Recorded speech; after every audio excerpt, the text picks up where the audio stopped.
Can you see me? Good morning, everyone. Hello, Sharad. I love your smile, Sharad. Fantastic. Hello, Rajat. Hello, Raghu Kumar. Good morning, everyone. And this is such a wonderful day. Such a wonderful day, and so many wonderful faces and beautiful smiles.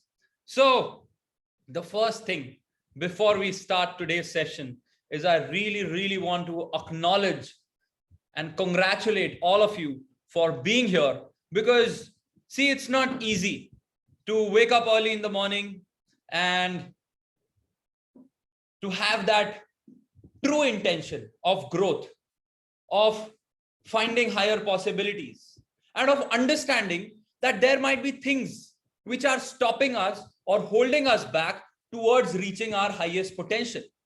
Now, many people remain stuck in that phase, but are not honest enough with themselves to understand that we need help. Maybe someone can help them. Or they don't have humility enough to trust someone. And they don't choose this path of growth. They don't want to choose anyone, or they don't want to trust anyone. But you guys have shown a totally different level of commitment towards your own growth. See, it's why I'm saying it's not easy. You saw a poster of someone whom you don't even know, whom you haven't even heard about. But somewhere the thirst in you, the longing in you for your own growth, for your own growth of productivity, prosperity, peace, and profoundness and performance was so much that you trusted me. You trusted an unknown guy. Maybe you read about me, maybe you Googled about me, but somewhere you had that trust. And let me tell you guys, trust is the first sign of a person who is going to grow. I feel my life transformed when I trusted the process of my growth, when I trusted my mentors, when I surrendered to my mentors, and my life transformed completely. And I started to live my dream life. I started to achieve all the goals, dreams, visions, which I had in my life. So I really want to congratulate you and acknowledge you for that. Like, give yourself a huge round of applause. Because see, 80% of the success, thank you so much, Minu, for such a good clap with such a pleasant smile on your face and a glow on your face. So see, 80% of the success is just showing up. You would have observed anyone who has achieved success is not the one who remained behind in their mind and in their behavior and in their body language. No, they were the ones who were always up, who were always showing up, and you have showed up. You have showed up for your growth. And I have experienced this in my life and in the world, in human beings around me, that when you take one step towards your growth, no matter what challenges you might be going through right now, no matter how you're feeling in your emotions, in your mind, in your body, no matter whatever challenges, situations, and circumstances you might be facing.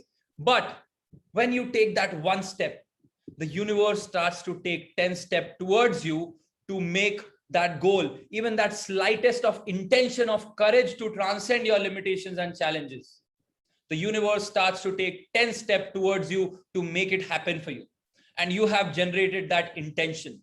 And when you have done that, and when you have come here and shown that your intention is not just an intention, but you are committed to take action in the right direction, it clearly shows, and I know it, that universe is going to take 10 steps towards you. Now, universe comes in different ways towards you. What you have to do is keep your mind, your heart, and your soul open to receive it. Not live in doubt, not live in skepticism, but keep your mind open. Only then something beautiful will happen in your life, right? See, someone is knocking your door. It can be devil, it can be divine. But if you don't open your door, you will never experience, even if the divine is knocking your door. So you have to keep the doors of your heart, your mind, your emotions, your soul open, so that you can receive what we have to deliver here together. So again, guys, I want to really thank you and express my deepest gratitude for this. Now,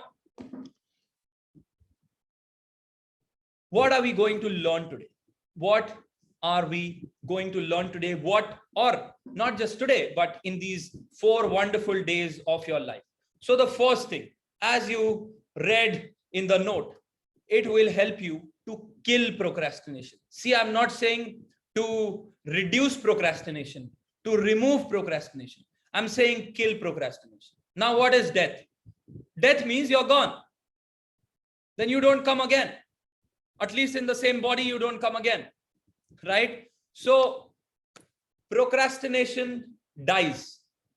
It gets killed. But what is important and what is required for that is your willingness and your participation. I'm going to take you through a journey, through a process of change, of transformation. But if you don't give your 100%, if you don't involve yourself, if you don't participate, then nothing is going to happen. See, life happens only in involvement, in participation. Otherwise, there is no energy, there is no growth, nothing happens, right? Everyone would have experienced this. Only when you're involved, things change. So I'm going to give my 100%. Do you see I'm giving my 100%? And even more, right? It's very visible, it's very clear. And you will, as the program moves ahead, you will see that this 100% from my side will also increase. It will break all its limitations. And you will know this. People say, how is this possible? Even I don't know. But why it is possible for me is I'm devoted to higher purpose of serving my fellow human beings. And when you devote your life to the service of humanity, then something beyond yourself starts to function through you, which is beyond your understanding. So you will see this also growing. But what I want from you also is your energy growing. Is that a commitment? Type C in the chat box. Thank you so much, Sarvesh. Sarvesh was the first one. Anuradha, thank you. Thank you, Bianca. Deepak, Atul, thank you. Thank you, everyone, guys. So first thing which you are going to learn is kill procrastination. Second thing which you are going to not just learn, but actually make happen is dropping the baggages of the past and understanding what might be limiting you to achieve the goals, the dreams, the aspirations which you want to achieve. Because sometimes it's a blind spot. We don't know what it is, yet it is there within us. And the moment it opens up, you're like, oh. And that transformation comes just with awareness. So we are going to go through certain intense yet simple processes of bringing that awareness. That, okay, this was stopping me. Most of the times you'll realize it was you. And you know it. Even in the past, whenever you overcame any challenge, whenever you reached your peaks, you realize that whatever was blocking you somewhere was within you, more than what it was in the outside. How many of you would agree with me on this? Type I in the chat box. Thank you.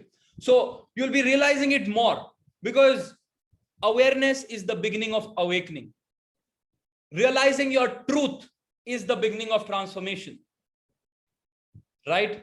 So we'll go through that process of awareness, of awakening, of truth, and of transformation. Truth, what truth? Your own truth, right? Now, the third thing which you are going to learn is how to achieve success, how to be productive, how to be prosperous, how to perform to your peaks, but not from a state of agitation, frustration, anxiety, sorrow, grief. No, not from that, but from a state of peace, from a state of patience, from a state of profoundness of heart. Now, isn't that interesting? Most of us, most of the people, you know why most of the people choose to live a mediocre life and don't choose a masterful life or an extremely successful and fulfilling life, whether it's in wealth, whether it's in spirituality, whether it's in doing something great for yourself and for the world. Why most of the people don't choose that level of success? Because the model of success which we have seen in the world is it comes with a lot of frustration, agitation, anger, anxiety, loss of family, loss of loved ones, not having time for anyone. This is the present model. And if this model continues, then people will feel it is better to be jobless and be happy than to be successful and productive and to be miserable that you are suicidal. Right? This is what has happened. How many of you would agree with me on this? This is what somewhere deeply we feel, that massive success means massive sorrow. And somewhere many unconscious people who sought success without awareness created that standard and model. And then we are like, nahi yaar, I don't want success. It's not that we don't want success. Everyone wants success. We don't want that broken life. We want a complete life. We want a harmonious life, right? And to create that, there are ways, systems, and tools. Maybe we are not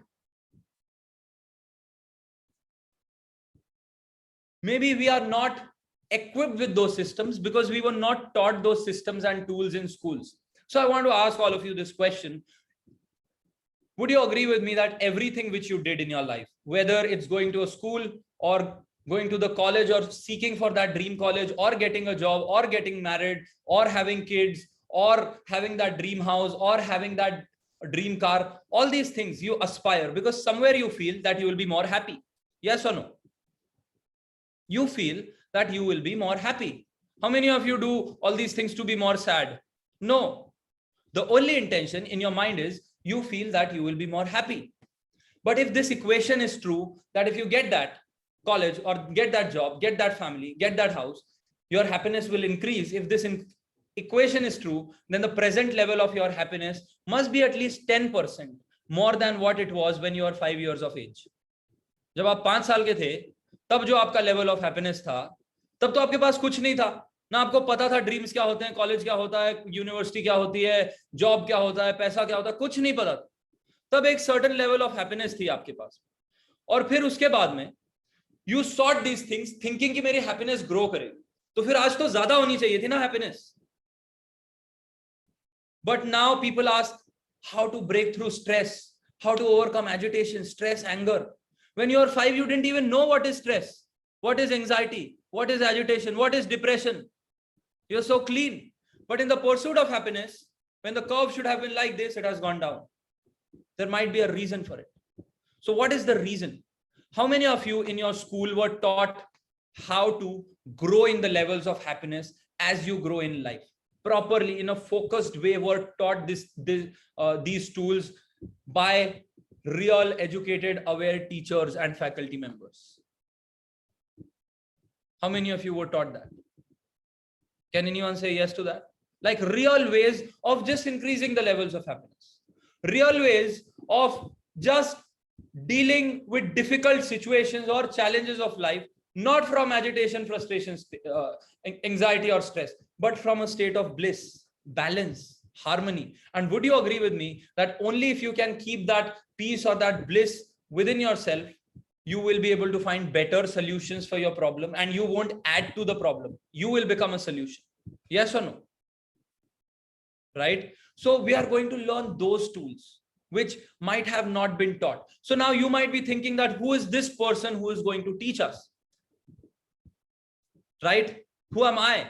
And you have invested your time, you have invested your energy in learning something from an unknown person. So isn't it important that you know a bit so that the person becomes known? Is that cool? Is it okay if I share a bit about my own journey, what I'm doing and why I do it? Thank you so much, guys. Thank you. So my name is Jay Kabir.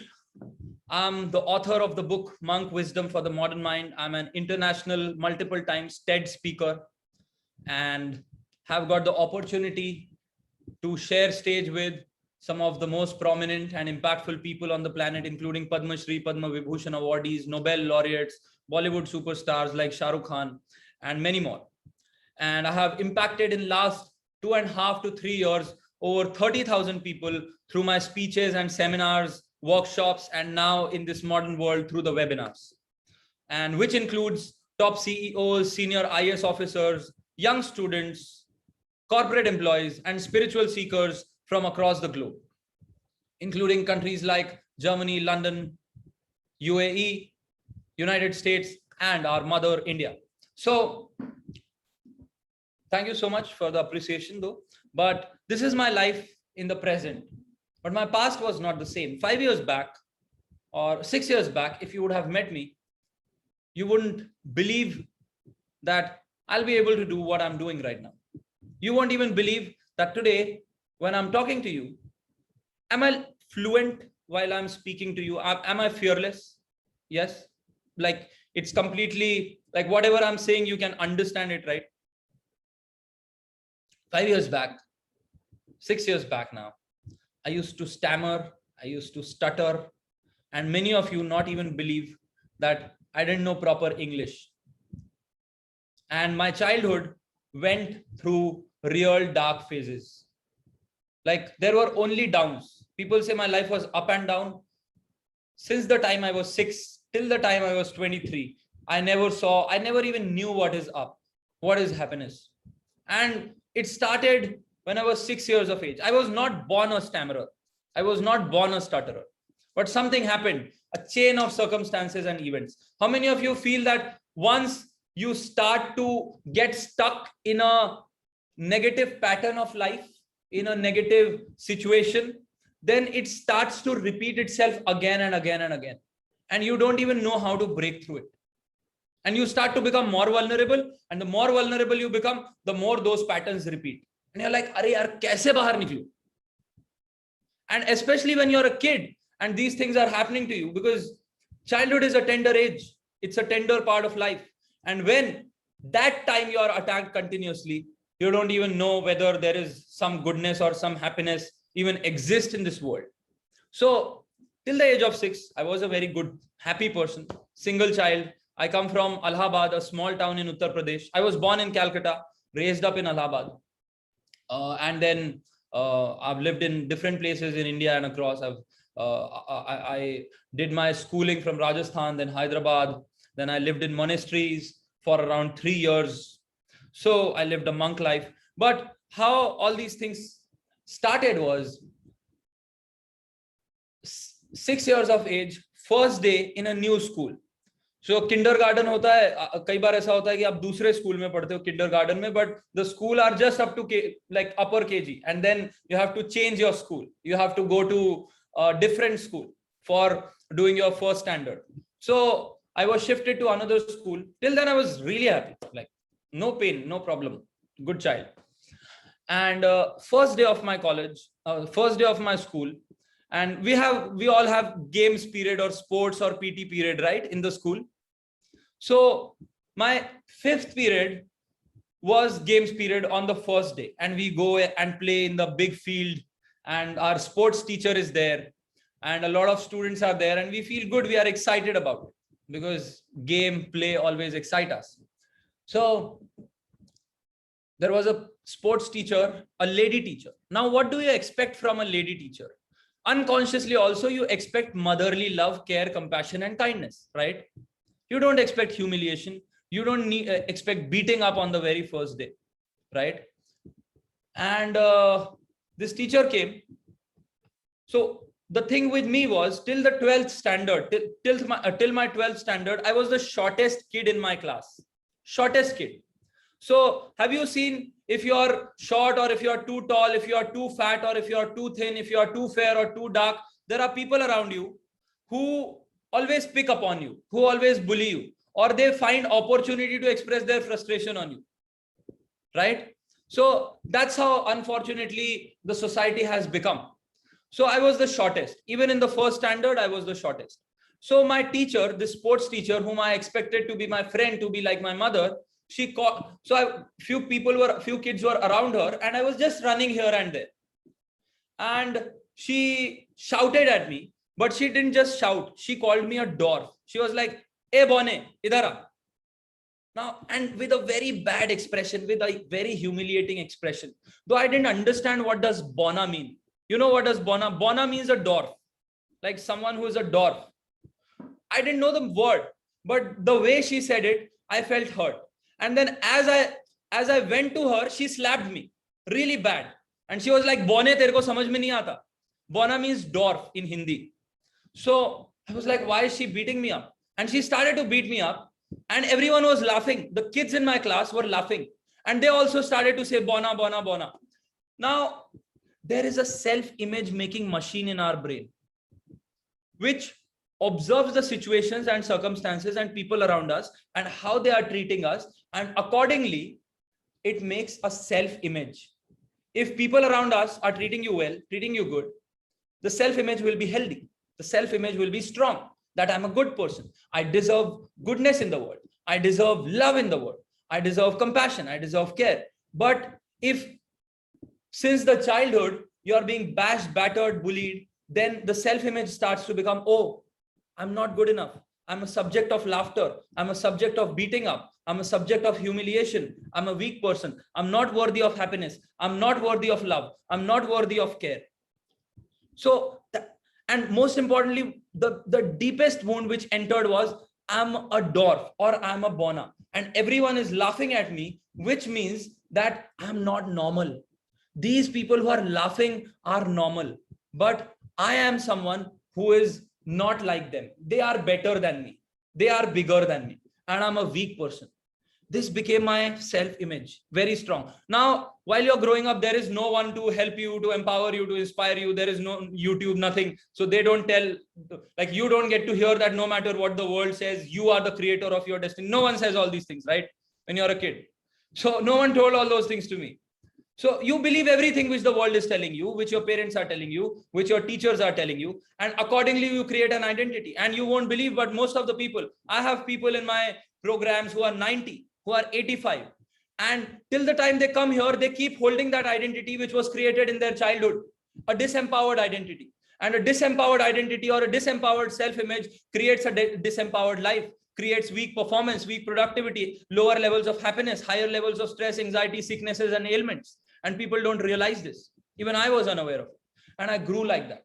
So I was becoming vulnerable, and every single day I was being bullied. एक बार चालू हो जाता है, आपने अपनी life में observe किया होगा, एक बार चालू हो गया ऐसा कोई negative pattern, even when you're grown ups, forget about being a kid, even when you're grown up, एक ऐसा पैटर्न स्टार्ट हो गया, maybe of financial crisis, maybe of crisis in your relationships, maybe of conflicts in your family with your loved ones, and it starts to just snowball.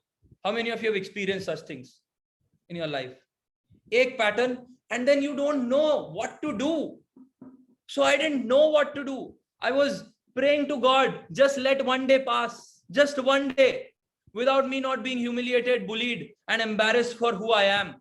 Can I be myself without these attacks, these emotional attacks? And there came no answers. Really, there came no answers. I was completely hopeless. Height is not growing.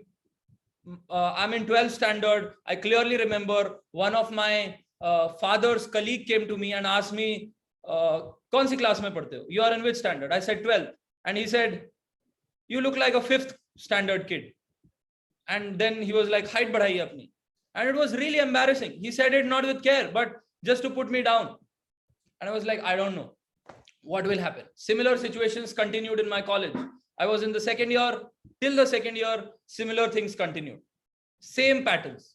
Have you seen, how many of you have observed this in your life, that even if you change the places or circumstances or situations or jobs or businesses, but if there is a pattern with you, it repeats even with new people. And you get surprised, oh, why is it happening again? I've changed the situations, people are different, but why the same situations? Why the same emotions within me? How many of you have seen this type I or experienced this somewhere? So in the college also the same thing. And no one to guide, no one to help, no one to heal, no one to understand, no one to educate what to do. But I feel sometimes when pain reaches its threshold, transformation becomes inevitable. And one day, something happened, which I'll tell you later, but pain reached its threshold. And the seeds of transformation started to get sown in me. And have you experienced that sometimes when really you're in pain and you want to grow, even you generate one intention to grow, universe guides you, or grace guides you, or a higher force beyond you starts to guide you. Maybe through people, maybe through questions which come in your mind, maybe through ideas which come in your own mind. So I was guided by 3 questions in my life. And everyone, if that's where transformation begins, with these 3 questions. So in my mind, a question came. And I want, as I'm telling you about these questions, I want you to ask these questions to yourself. First question was, I clearly remember, I climbed the 4th floor. वो जो टंकी लगी होती है ना college के hostels के ऊपर टंकी लगी होती है, हवाएं चल रही होती है वहां से अच्छी वाली. तो मैं वहां पे चढ़ गया. I was in tears. I sat there on the tank, and maybe it was the wind, maybe it was some higher energy. And the question was, though there are challenges in my life, emotional, psychological, physical, social, though these challenges, and even financial, because I always faced humiliations from society for not coming from a financially and socially well-to-do background. So, and I grew up seeing that. I never took notice of it. It was taken for granted कि ये तो होना ही है. So I asked myself that, okay, though there are challenges in my life, physically, emotionally, psychologically, financially, socially, but beyond these challenges, I have infinite potential within myself, which is my own, and no one can take this away from me. No one, no situation, no circumstance, no abuse, no humiliation, no bullying, no person. I have that infinite potential within myself, waiting to be tapped, waiting to be harnessed. How many of you feel you have infinite potential within yourself? Type I in the chat box. I really want to see that.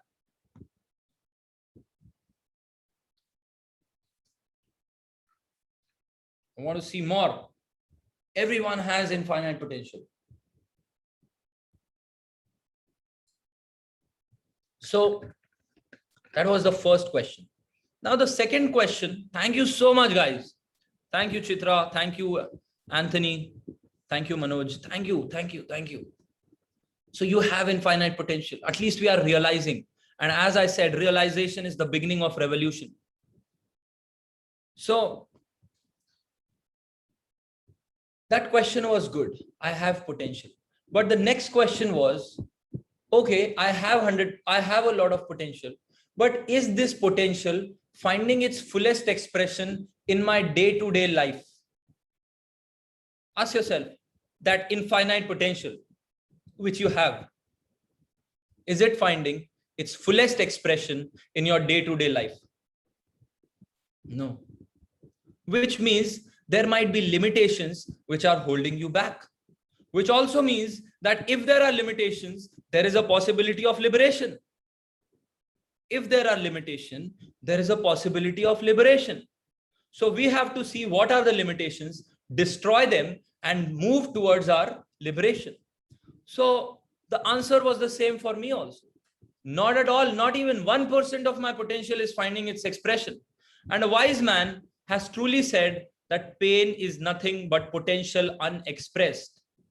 Pain is nothing but potential unexpressed. And I can prove it to you. Just observe in your life, just reflect in your life, those days when you're really expressing your potential, when you're really at the peaks of your potential and the expression of it, and at the peaks of your productivity. Were you feeling unhappy? Were you in pain? Even if there was pain in the outside world, but you were really happy. Even if there were challenges, but you forgot the challenges and you got so involved with your work that you are truly, truly focused. And with that focus, you're truly happy. You forgot the pain. You completely got immersed into joy, completely got immersed into happiness. Yes or no? How many of you have experienced this? Tell me. Everyone, right? So if you can live, if you understand that just by doing that for one day, you're at the peaks of your joy, your happiness, your fulfillment, then if you create your life like that, that every single day your potential is being fully expressed, can you be miserable? Can you be feeling lonely? Can you be feeling unhappy? So pain is nothing but potential unexpressed. I see people complaining about the world, complaining about society, complaining about people around them, their loved ones, everyone, and they waste their life. सुबह park में जाके देखिए लोग यही बातें कर रहे हैं कि दुनिया में क्या खराब है, उनके रिलेटिव्स में क्या खराब है, उनके फैमिली मेंबर्स में क्या खराब है, but they are in pain. You know what is the pain? Their potential never got expressed. They never found ways to do that, because if their potential would have got expressed completely, they wouldn't be talking all these things. They wouldn't be living that mediocre life where they sit there and do all these things, right? And Abdul Kalam won't be talking these things. Muhammad Ali won't be talking all these things. Nelson Mandela, Mahatma Gandhi, Dalai Lama won't be talking all these things, because they have found fullest expression to their true potential, and they have found first fullest exploration of it. So that was my quest, that how my potential can be expressed every single day and how it can be experienced and explored. How many of you want to really explore and then express your fullest potential? Type I in the chat box. Thank you so much. So, okay. That was the question. And the biggest realization was it happens day by day. Because the way you live your one day and the second day and the third day and the week and the month and the year actually creates your life. That's how you are here. That's how you have created your life. Yes or no? I can really meet you and tell you where will you be in next 5 years and 10 years in all the areas of your life, in money, in finances, in success, in impact over the world, in your spiritual growth, in your connection with God, everything. How I can tell that? Just by observing 1 day, 2 days or 3 days of how you spend your life. उसमें ही समझ में आ जाता है कि आप कहां पे पहुंचोगे. How many of you would agree with me on this? जिस इमोशनल स्टेट में आप होते हो, the emotional state you are in, the kind of thought processes you go throughout the day, because your thoughts govern your emotions and your energies and your work and your productivity. Everything is governed by thoughts. Your breaking of limitations, your achieving higher success, all these things are governed here, and then the actions which you perform.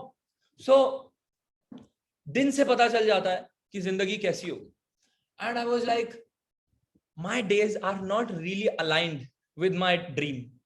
So you have to align your days with your dream. Just remember this, align your days with your dreams. Nothing else you have to do. You just have to align your days with your dream. In these 4 days, we are going to learn this simple process of how to align our days with our highest dreams and our aspirations, right? So my days were not at all aligned with my dreams. So what happened then? I asked myself, and ask yourself this question, guys. The way you are spending your days in the same procrastination, in the same social media, you can write things later. It's all right. You can write things later. You anyways get the video recording. So you can, go through the recording, make notes. I'll give you time to make notes. I'll give you the recording, and there are slides and there are homeworks also. So don't worry about that, but just be with me. So, because this is not just my journey, this is a journey of humanity. And this is a journey of self-reflection. And I don't feel human beings are different. Yes, they in the outside world, they have different competence, they have different skills. But in the inner world, all of us are equally capable, equally equipped. And all of us somewhere go through similar kind of challenges or similar kind of emotions, right? So then I asked myself this question that, okay, if my days are like this, जैसा मैं सोचता हूँ, जैसा मैं महसूस करता हूँ, the way I think, the way I feel, the way I perform, the way I deliver, the time I spend in social media distraction, the time I spend in dwelling in my past, the time I spend in feeling myself to be low, the time I spend in feeling unworthy about myself, the time I spend in feeling underconfident or socially anxious or low self-esteem, the time I spend in all these emotions, if every day, every moment, every hour, if I live like this for next 5 years, where will my life be? And the picture was really scary. Ask this question to yourself. The way you are living right now, with the distractions, with the social media distractions, with the kind of procrastination you are doing with your dreams, with the way you are not taking action towards your commitments, with the kind of emotional and mental stress, anxiety, agitation you go throughout the day. If your days are like this and your months are like this and your 5 years are like this, where will you be in next 5 years? For me, the picture was so scary, I started to really shiver. I was like, it was painful for me. And I was like, I don't want this pain, because when pain reaches its threshold, transformation becomes inevitable. And then the next question which I asked myself was, okay, if I don't want this, then what do I really want? And what it takes for me to live that life? What discipline it takes, what knowledge it takes, what education it takes, what courage it takes, what competence it takes, what capabilities it takes for me to reach that higher level, which I want to create. So ask yourself in your mind how you want to live in next 5 years. That will give you a sense of purpose. That will give you fire, which will drive you, which will inspire you. Then you won't need YouTube videos to get inspired or motivated. That inspiration will come from within. The intelligence which is there within you, it will come from there. And it is already there. That's why you're here. That's why you're longing for it. That's why there is a seeking for it. Right? So then I became clear. Okay, I want this. But the first step will be to solve my problems, to overcome my challenges, because only then there will be a clear space. You cannot paint something on a canvas which is already painted, that too with dirt, that too with filth. Same thing is with the mind. You cannot create a new life if your mind is filled with the dirt and filth of the past, and the pain of the past, and sorrow of the past, grief of the past. You cannot do that. So you have to overcome the challenges. So I was like, okay, it needs, I understood, I educated myself, I read a lot of books, I listened to a lot of transformational experts, a lot of spiritual masters, and I was like, okay, it is a journey. What is it? It is a journey. It cannot happen in one day. See, even the kind of the language which you speak, the work which you do, the skills which you have, did you learn them just overnight, or it took some time? It took consistent efforts for you to learn and master that. Yes or no? So how is it possible that in just one day I'll be able to transform my life? I'll be able to get over everything and reach my goals? Not going to happen. It takes time.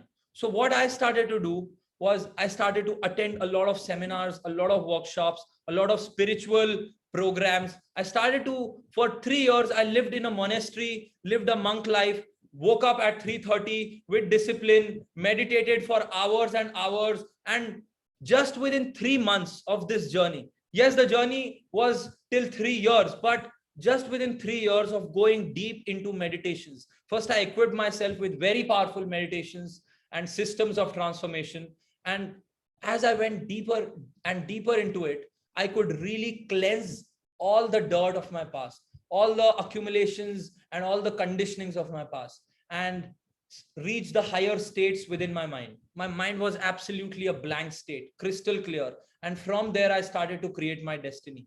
Within 3 months, stuttering and stammering left me, never to come back again. I became a fluent and fearless speaker. Within 3 months, my life completely changed. That social anxiety, that underconfidence, it all disappeared from my life. And what remained was joy, was confidence, and more than confidence, feeling of connection with human beings. And I continued the journey. I continued the journey of inner growth through spirituality and the journey of contribution. I started to serve people. I worked for helping people with physical disabilities. I worked in natural calamity prone area to provide medical aid and medical support and services to those people.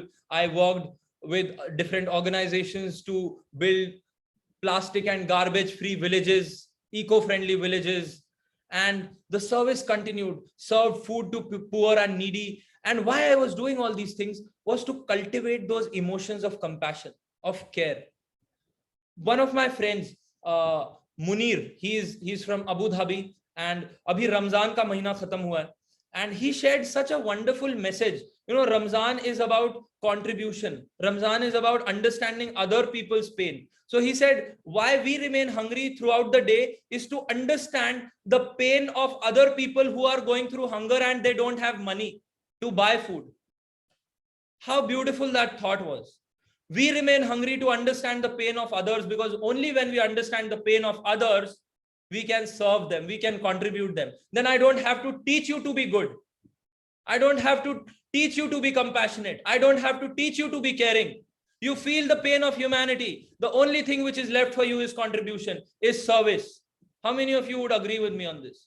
So I actually went and saw the pain of people, and I thought to myself, how can I solve this pain? And I started to work with big organizations so that this value of care, this value of kindness, this value of compassion gets cultivated and gets strengthened within me. And as I started to grow in these experiences of care, of compassion, I realized one thing, that there is no other work or activity which can give me more freedom and fulfillment than serving my fellow human beings. How many of you have experienced this in your life? When you serve people selflessly, you feel deepest joy and highest freedom. And sometimes you even have tears of bliss in your eyes. That happens in selflessness. And as this experience deepened, I made a commitment. Just reflect in your life. When you helped someone selflessly, someone was in need and you were there for them. That feeling was so powerful. And when you saw them getting over that trouble, you felt good. You felt profound in your heart, right? How many of you have been through these experiences? Type B, been through, of service, of selflessness. So I was like, I want to do this. Because isse zyada khushi to kisi mein mil nahi rahi hai yaar. I'm seeing people who have a lot of money, but they are still frustrated. I'm seeing people who have a big family, they are still frustrated. But then I'm seeing people who are living for other people, who are living for humanity, and they don't go through any frustration. Let me tell you, when I was living in monastery and doing these kind of works for 18 hours, I used to wake up at 3:30 and work for 18 hours. There was, for months and months, there was not even a trace of stress, agitation, anger. Not even a trace. When we work for ourselves, we end up getting frustrated. But when we work for others, not even a trace comes. That was a big miracle in my life. And I understood that yes, there is a way to live magically and miraculously, where there is no tension, where there is no stress, there is no agitation, there is only fulfillment, there is only bliss, there is only expansion and growth. And I was like, agar ye method, I got a formula that if you live with a purpose, then naturally you will have peace. Naturally you will have prosperity. तुम दूसरों के लिए काम करोगे, खुदा तुम्हारे लिए काम करे. When you work for others, God works for you. And when he works for you, then tab frustration, misery, confusion, ye sab nahi hoti hai. Because when he is working for you, through you, then you have only bliss in yourself. Yes or no? Then you don't feel low. Then you don't feel disempowered. So I was like, wow, I've got a secret. I was lucky. I was guided. And I'm deeply grateful for these guidances which have happened to me. And I made sure that whatever work I'll do, whatever enterprise I'll create, it will only be about holding people's well-being at the highest. And that's where I decided that I want to transform people's lives. I want to be a transformational coach. I want to be a transformational speaker. And that was just a dream. But as I started to take action, as I started to walk these processes, I learned from the best mentors in the world. I have learned from the best peak performance coaches from the West and best spiritual masters from the East. And as I saw this transformation, I started to create systems, tools, and processes and workshops with the help of which each and every individual can effortlessly overcome their problems and challenges and baggages of the past, tap into their true potential, and create a life of performance, prosperity, productivity, and inner peace and profoundness. Today, through this program, Peaceful Peak Performer Masterclass, I want to offer this possibility to all of you. Are you open and willing to receive it? Type yes in the chat box. Thank you so much. So through this journey, guys, within 2.5 years of this journey, that person who was stuttering and stammering became a fluent and fearless public speaker. That person who was every single day told that you're not normal, you're stupid, you're idiot, you're abnormal, you're a retard. That person, for his work, contribution, and service, got appreciated and acknowledged by a Nobel laureate, His Holiness the Dalai Lama. If you order my book, Monk Wisdom for the Modern Mind, if you can order it from Amazon or Flipkart, you will see a big acknowledgement note by the Dalai Lama for the work which I'm doing. So this life changed. My life completely changed. Today, I can proudly and very humbly say that I'm living my dreams, meeting my heroes, and making an impact.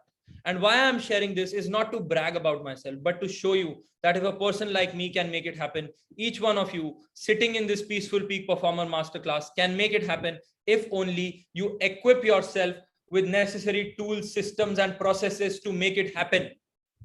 Now it depends on your willingness. How many of you want to learn such tools which can create such massive transformation in your life? Type T or tools in the chat box and we'll start to go through the tools. Thank you so much. Thank you. So thank you. Thank you. Thank you, Rubal. Thank you, Pankaj. Thank you, Stanley. Ajit. Ajit. Thank you, Husmi. Am I right? Am I pronouncing your name well? Yeah. Okay. So, Chokalingam, thank you. I hope I'm not mispronouncing your name. If that's happening, I'm really sorry. Thank you. Husmi, right. Awesome. So before we go through these processes and tools, I want to make sure that we follow certain rules because I feel this is a game. This is a play, not a stupid play, but a play of transformation, a game of growth, a game of achieving success. And would you agree with me that when you play a game, you naturally give your 100%? Game cannot happen without you giving or throwing yourself into it completely. And when you play a game, how do you feel? You feel happy, you feel energized, you feel that you're growing. Yes or no? So isn't it a beautiful way to conduct our life also, and to conduct this session also? That yes, we explore the greatest things in life, the greatest gifts of life, but from a state of playfulness, from a state of joy. And every game, to be conducted well, has certain rules to it, right? If there are two people playing a game, and if they don't follow the rules, the game will never happen properly, right? So we want to make this happen to you and to all of us together. Yes or no? And for that we have to follow certain rules. Otherwise energy hi nahi ho, koi nahi jeetega. And we are here to win. In this game there is no loss, there is only win. But that win will come only with your 100% participation. So the first rule is, please keep your mind open. I'm sure your mind is open, that's why you're here, but let's expand it further. So that mind is open. You might have doubts, you might have questions, ask me, I'll answer them, but keep your mind open. Because the nature of mind is such that when a new information comes or a new experience comes, it is conditioned in past so much that it closes itself completely. It doesn't want to open up. So let's not do it. Let's keep the mind open for new possibilities. That's one. Second one is, give your 100% energy and participation and involvement. When I say energy, see, when you're low energy, I see few people on the screen, they're lying down on bed. Like really, or they're just.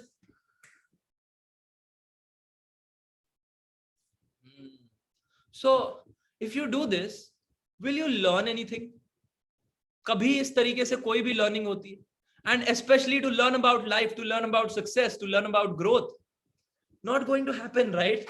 So, and this is not just me saying, this is, yes, the observation of all of us as human beings, as aware human beings. But at the same time, neurosciences are saying that, and sciences of accelerated learning are saying that if you're at the peaks of your energy, if you're really at the peaks of your energy, your ability to learn something new, apply that in your life, and most importantly, produce result can go up to by 200%. Now, this program, as I mentioned earlier, is not just about learning. This is about application and results, real results and tangible transformation. Not something just happening in your mind, but something which is transformed into action and which produces results, real results and tangible transformation, which you can see, which you can feel, which even people around you can see and feel and tell you about. How many of you are here for real results and not just some random motivation or some positive thinking seminar? Right? This is not a positive thinking seminar. Yes, this is a possibility opening workshop.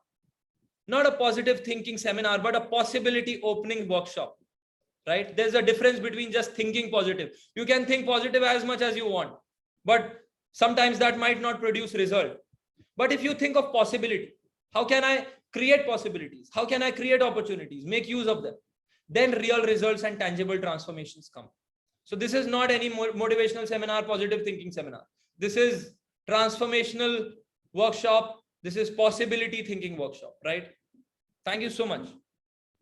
So that is the need of the hour, that you produce results. And that's why I'm here, to make sure you produce result and you be with me and you will see results happening in your life. That's one thing. And for that, what I need, 100% energy and involvement. How much, guys? How much? Type 100% in the chat box. Because see, I'm not giving less than my 100%. You can see it. Even many people are writing here. Your energy is high. But if you're playing a sport and the other person, the teammate, is giving his best and you are not giving his best, the game is not going to happen. Suppose you are playing badminton or tennis with a partner and you are really excited to play that and you do the service with full excitement, full energy, and the other person is like, the game won't happen, you will get irritated, right? I don't get irritated, but I want to produce result. I want you to produce results. So for that, we need 100% participation. That's one. The last and the most simple rule for this program, for these 4 days of Peaceful Peak Performance Masterclass: do not believe a word I say. Do not believe a word I say. Now, you must be wondering, why is he saying that? All the speakers, all the coaches, so-called gurus are telling you to believe in what they are saying. And there's a person who is telling you, do not believe a word I say. Now, the reason for that is, whatever I'll share with you, where will it come from? It will come from my experience, right? And the experience of the people who have gone through my programs, right? But maybe right now, it is not your experience. So if you believe it, it won't create much difference. If you disbelieve it, nothing is going to happen. But what I want you to do is use the tools which I'm going to share with you. No belief, no disbelief. Just use the tools. If it produces results, keep it. If it doesn't produce result, never look back again. Write negative feedbacks. But let me tell you one thing, that the tools which you are going to learn and use have not just transformed my life. The story, the journey of my life, which I shared, it has not just created that journey, but it has transformed lives of my family members and hundreds and thousands of people across the globe in 6 continents. So you better be listening with your mind completely open and with your 100% energy, intensity, and involvement. Is that a commitment from all of you guys? Type C in the chat box. Thank you so much. I love your interactions, guys. This is one of the most interactive and energetic batches, and I'm loving it. Because when you are energetic, it gives me more energy, right? Then it transforms into synergy, which is collective energy. So let's create this. Thank you very much.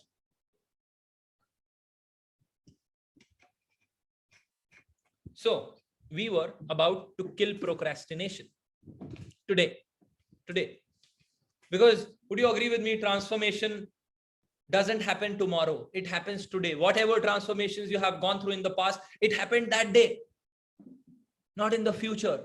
So transformation is a function of present, not of the future. Please understand this. What we do mostly is we delay even transformation. We procrastinate on even killing procrastination.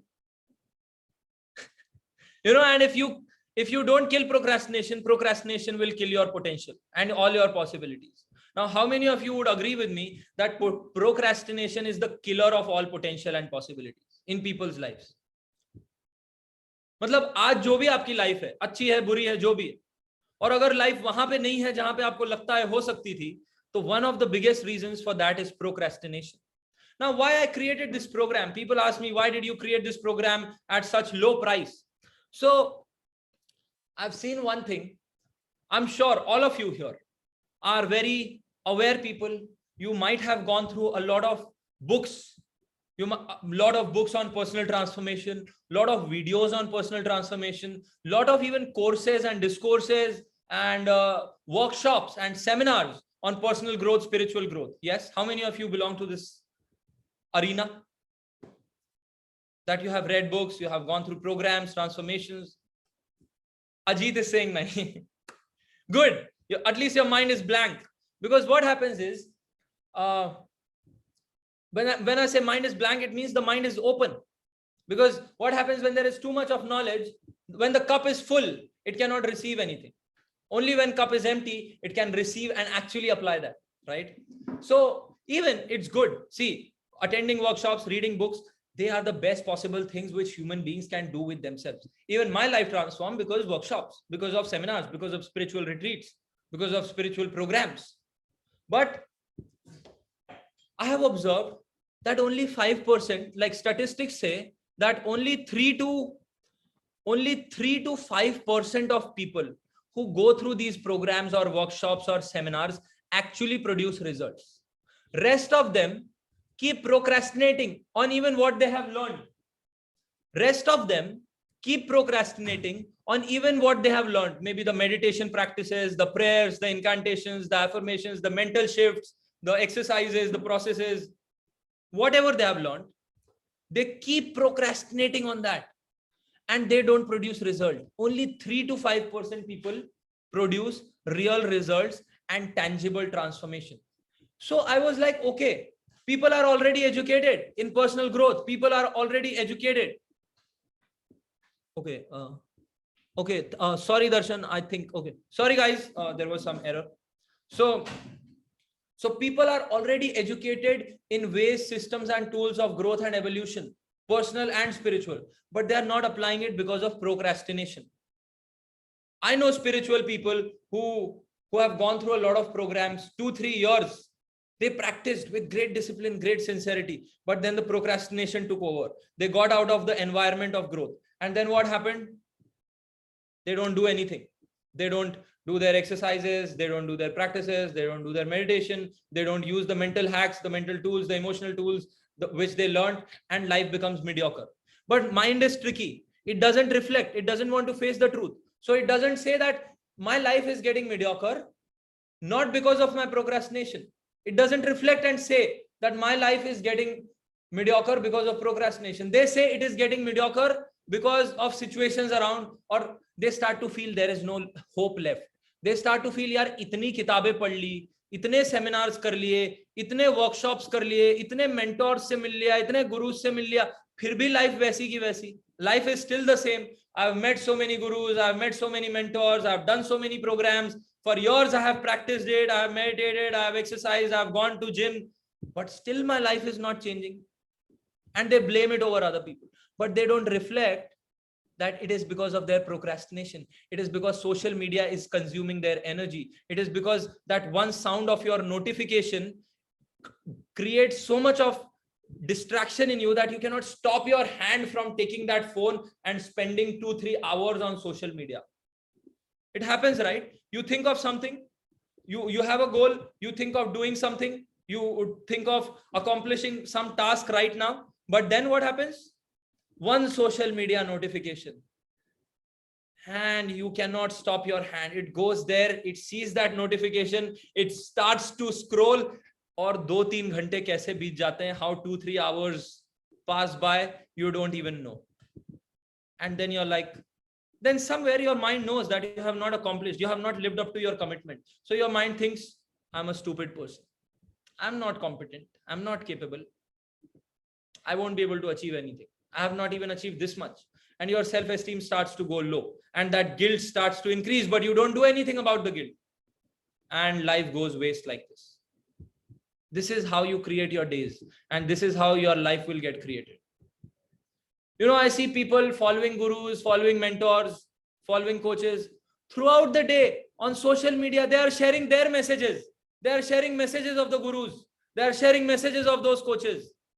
Now, you went there to learn from that guru or from that coach to make them hero, or to make yourself a hero of your life, to make them celebrities, or to reach your highest potential. You are forgetting that. You are sharing their messages throughout the day, whom you admire, your celebrities, your role models, all those people.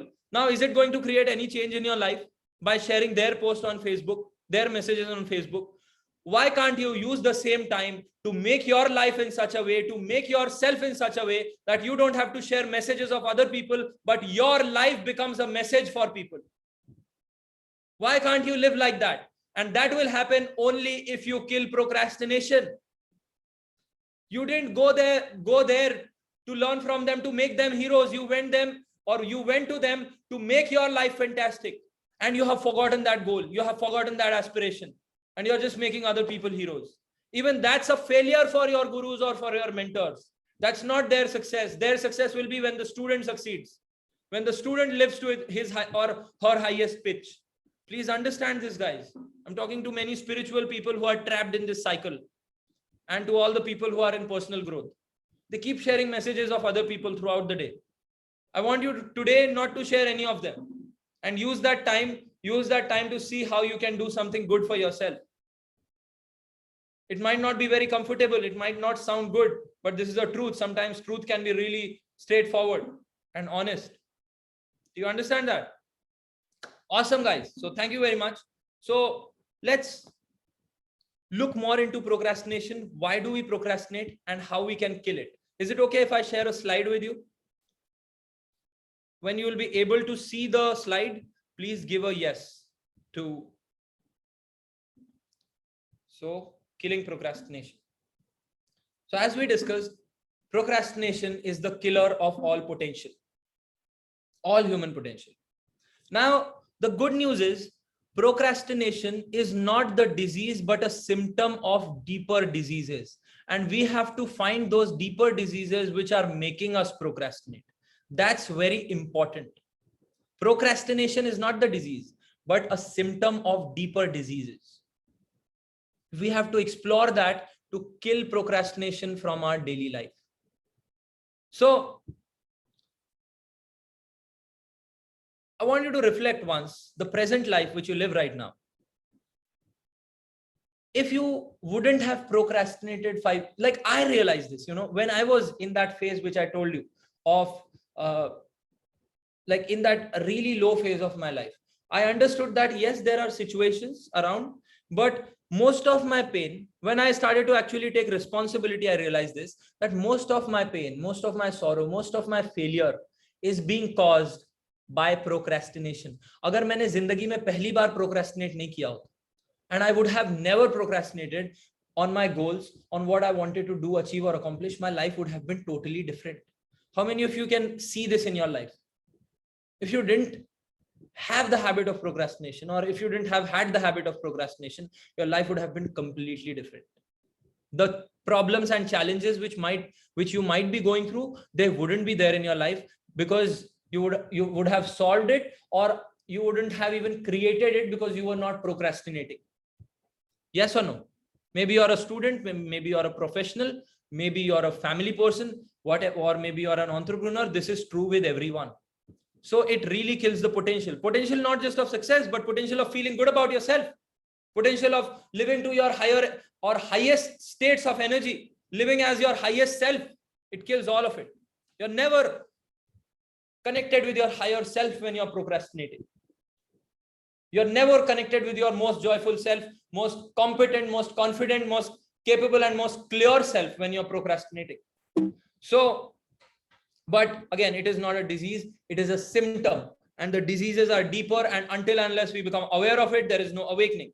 Until and unless we don't realize it, there is no revolution, right? So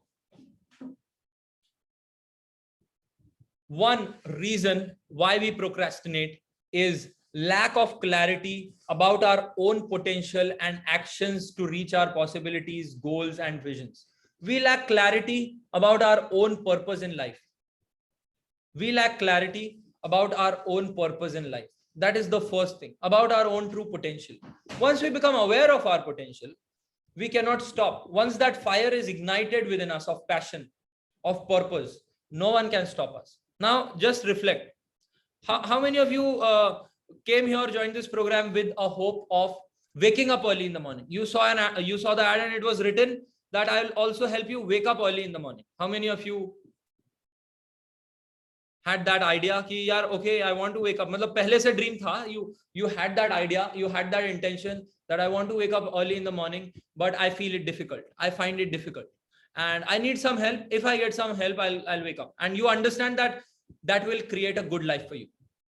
Whatever highest version is there for you of yourself, whatever is your highest aspiration of success, somewhere even that part of waking up early in the morning is a part of it, right? Is it a part of it? Your dream life, whatever dream life you want to live, waking up early in the morning is a part of it. Yes or no? So now you want to wake up generally, but you hit the snooze button again and again, and you sleep. Maybe you have to meditate, you have to pray, you have to do certain things, but you hit the snooze button and you fall asleep again and again. Now, if your house catches fire that morning, kabhi nahi hona chahiye aisa, but if your house catches fire that morning, maybe you're really tired, maybe you're really fatigued, maybe you didn't sleep much in the night, maybe you slept at 4 a.m. in the night, and you have put your alarm at 5 a.m. in the morning, but your house caught fire. Now now the bell is ringing, the alarm is also ringing. Now you will hit the snooze button and fall back to sleep? No, right? You will make sure that you extinguish that fire because your house is burning. Yes or no? Will you fall back to sleep? Will you procrastinate on waking up in the morning? No, because house is on fire. Even if you extinguish the fire, you won't get sleep that day. There will be some different energy. Your eyes will be open, awake, which means the energy is within you, untapped. How can you tap into that energy, which gives you so much of power?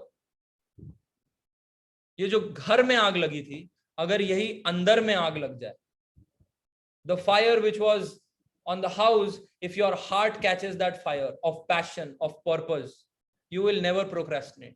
Have you seen when even smallest of purpose, which is little higher, even catching a flight, even catching a train, a bus, you don't procrastinate. Your mind doesn't go in distractions. Let the notifications ring, but you have, maybe you're late and you have to catch that flight. You won't procrastinate now.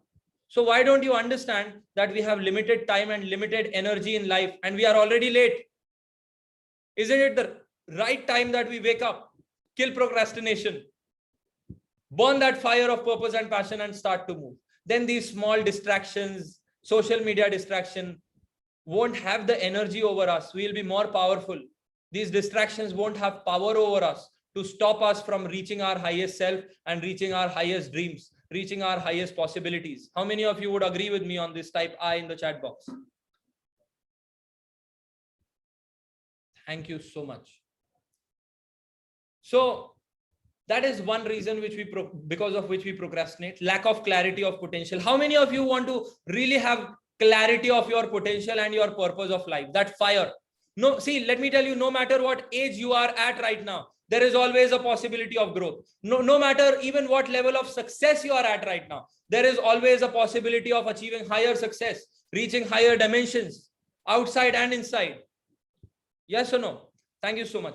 Second is baggage of the past, burdening your present, creating a future which is just a reflection of the past. That is one thing which stops people. You know, you start to feel lazy, you start to feel lethargic, because what happened 10 years back, what happened 5 years back, even what happened yesterday, the thoughts of it are so intense in the mind, so strong in the mind, that there is no space in the mind to be in the present and create the future, to build the future. How many of you have experienced this in your life? Past consumes so much of your mental energy that there is no space and energy in the mind to be in the present and build the future.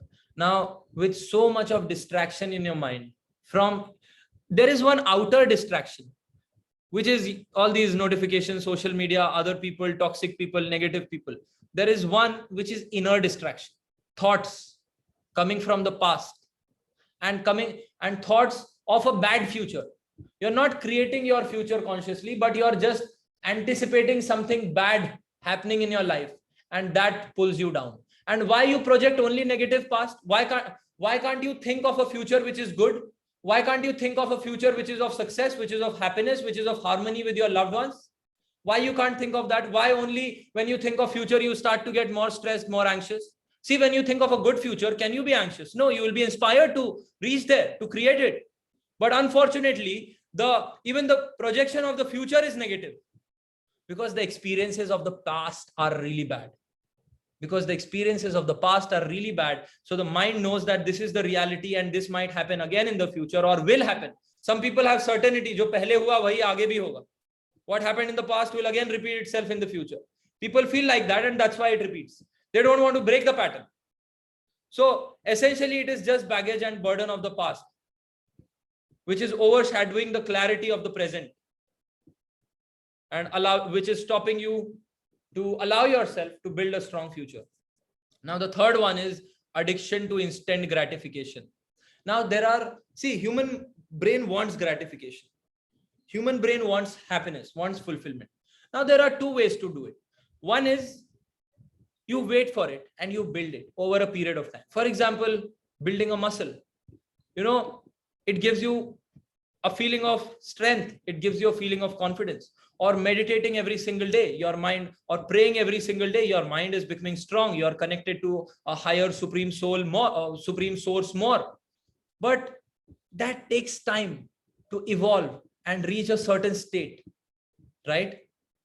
So the weak mind thinks that why to do all these things when I can get instant gratification? Why to build that strength? Why to invest in nutrition? Why to invest in physical health? Why to invest in mental health? It will take time.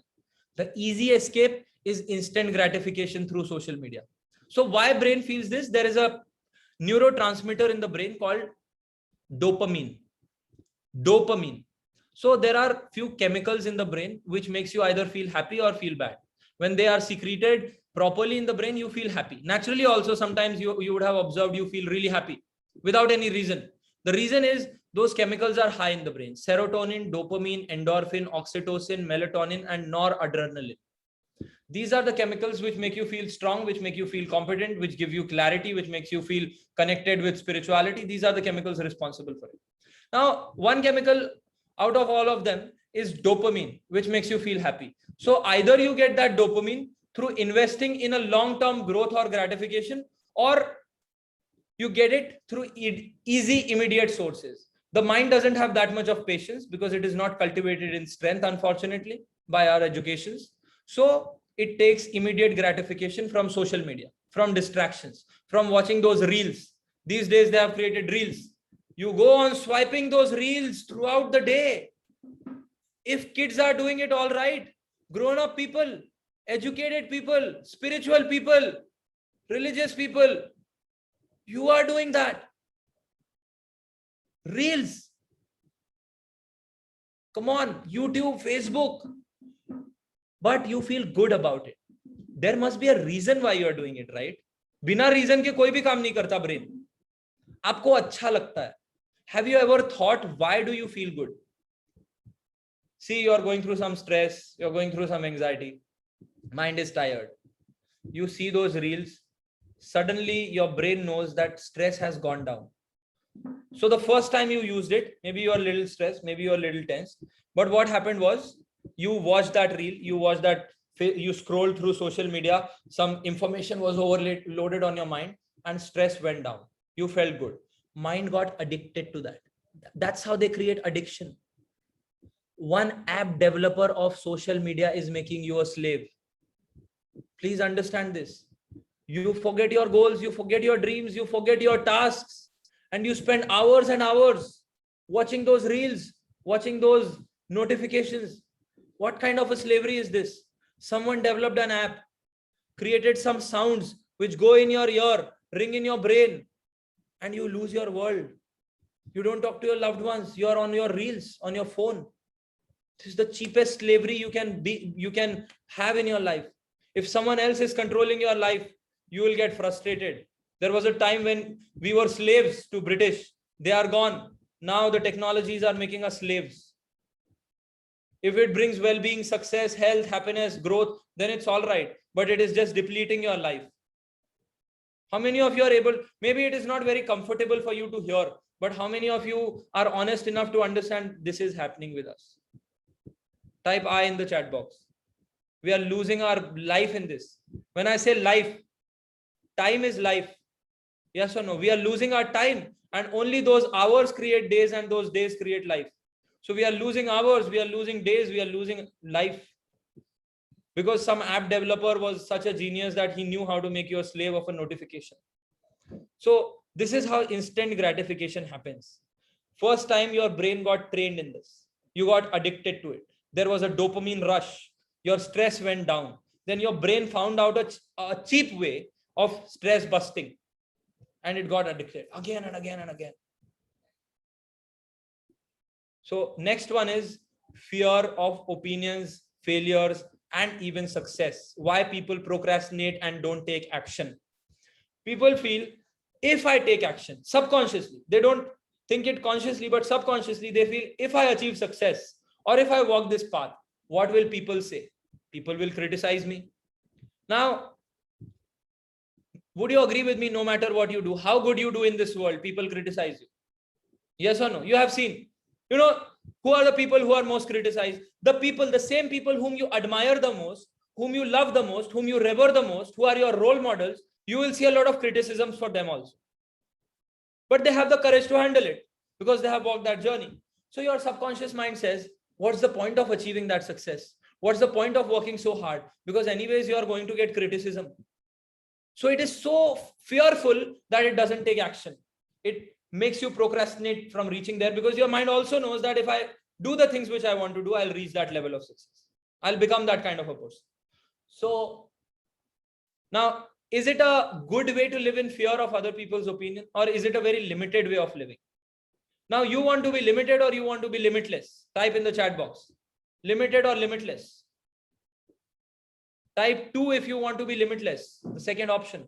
Now, living in the cage of other people's opinions, what my friend will say, what my childhood friend will say if he sees me as a successful person, what my neighbor will say, what my family members will say. You keep creating these cages around yourself. Now, if you live in these, you're living in these kind of psychological cages. If you live in these cages, how will you spread your wings and how will you fly high in your life? So let's break these cages. Together today, we'll break these cages. Second is fear of failure. What if I fail? But how do you know if you will fail or if you will succeed? Till the time you take action. And only when you start to take action, your confidence starts to grow. Your certainty grows, your belief grows. When your belief grows, you produce success after success. One is fear of success is the biggest fear. They're like, if I achieve success, but what if I lose all of it? How will I be able to deal with it? So that stops people from achieving success. Next one is perfection, low self-image, and loneliness. Perfection means I want it that way, otherwise I don't want it. This is one reason many people procrastinate. I want it to be perfect or I don't want it. Now, why people are doing it is, one reason is they are buying time to procrastinate. They are buying time to procrastinate and saying, Vaisa hoga to hoga, nahi to nahi karunga. How is it possible, guys? Just think. You have a certain goal, maybe that perfect goal, which you have in your mind. Now, you want to achieve it in 1 year. And you know you can do it in 1 year. Now, there are two options for you. One, you keep waiting about that perfect thing to happen and you don't do anything. You don't want to make mistakes. You don't want to fail. You don't take action. You don't take steps. You don't do anything. And the year passes like that. And your life reaches nowhere. Will you achieve that perfection? Years will pass. Ek saal jayega, second year will go, third year will go, fourth, fifth, sixth, but you will never reach anywhere. Forget perfection. You won't even grow. The second option is, yes, you have a goal and you understand you cannot be perfect, but you can start. And version 1 is better than version 0. So you start. You make mistakes maybe, but you learn from the mistakes. But you don't stop. You keep taking action. Maybe you fail, but you bounce back. You don't stop. You keep taking action, taking action consistently. And then you start to win. You start to produce result. And then you reach the end of the year. Where will you be in better position? Where will you be even closer to that idea of perfection in your mind? First case or second case? First case, you didn't take action thinking of perfection. And second case, you made mistakes. You maybe failed, but you never stopped, took action. Where will you be closer to that level of perfection which you wanted? Second one, right? So why can't we do it? But we don't do it because we don't realize it. Second one is self-sabotage, which comes from low self-image. Now, what happens is, how many of you have big goals? Type B in the chat box, like really big goals. And you have the courage to dream big, think big. Type B in the chat box. Wow. Fantastic. So many. Wow. That's why you're here, because you have big goals and you know somewhere that you can accomplish it. And your presence here proves that you will do it. You have already taken the step, and 80% of success is just showing up, and only 5% people show up. 95% people don't show up. They don't have the courage. But apart from courage, we need something, or we don't need one thing, which is a low self-image. Because what happens, you have a big goal. You want to be that person, or you have a role model in your life. Maybe you have a spiritual master as your role model. Maybe you have an extremely successful people in the world who is a role model. Maybe there is a person who is extremely compassionate, extremely loving and successful in the world as a role model. And you aspire to be like him. Or you have a model or a standard of success in your life. And you feel, okay, this will be success for me. Right? Everyone has a different definition of success according to their mind. But the picture is big, which is good. But the self-image is really low. So the goal is big, self-image is low. You feel, first someone motivates you, you watch those videos, motivational speakers tell you to dream big, create big goals, achieve big successes, become big, and you feel good and you start to dream big. But what happens then is the old self-image, which is weak and which is low, starts to say, this dream is big and I am so small. The dream is big and I am so small. How will this small person achieve that big dream? There is such a big gap. You're getting it? So you lose hope. The intelligent process would have been that you take action. You research about the processes. You invest in the processes. You invest your time, energy, and resources in the process. That would have been the intelligent step, because even those people who reach there, whom you admire and who inspire you, they were not born like that. They walked a path. They followed a process. They didn't procrastinate. Right? Do you admire people? Are your role models role models the ones who procrastinate in their life? Who get distracted by social media, Instagram, Facebook, YouTube, watch random videos and share random messages? No, right? They walked a path. They researched about it. They invested their time, their energy, their life, their money, their resources, everything into it. And that's why they are there. So you feel, yeah, this is a big man, or this is a big success. I'm a small man. How can I do it? Not possible, not possible, not possible. Now what you start to do, you make them heroes, you remain zeros, and you worship them. This creates hero worship. Why people worship celebrities? Why so much of fancy about them? This is the reason. I am a small man. He is a big man. Though I have a dream to become that star, but how can I be one? So you start to hero worship. You start to guru worship. But you remain in the same mediocrity. You remain the same weak person with the same weak, disempowered, broken self-image. Now, instead of this, if you invest in the process, if you have the patience and intelligence enough to understand, it comes through a process. It comes to dedication and discipline. And I'm willing to invest in that. I will naturally reach there and fear will disappear and you will make it happen. How many of you are willing to invest in the process and have commitment and courage and sincerity enough to invest in process? Type I in the chat box. And you understand this is the only way to personal mastery. And you don't want to settle in present mediocrity. You don't want to settle in present mediocrity. You want to invest in the process and you want to just keep growing. No one can stop you. For not just one day, but tomorrow, day after, 4 days, 30 days, you want to just walk the path, the process, and you want to keep growing.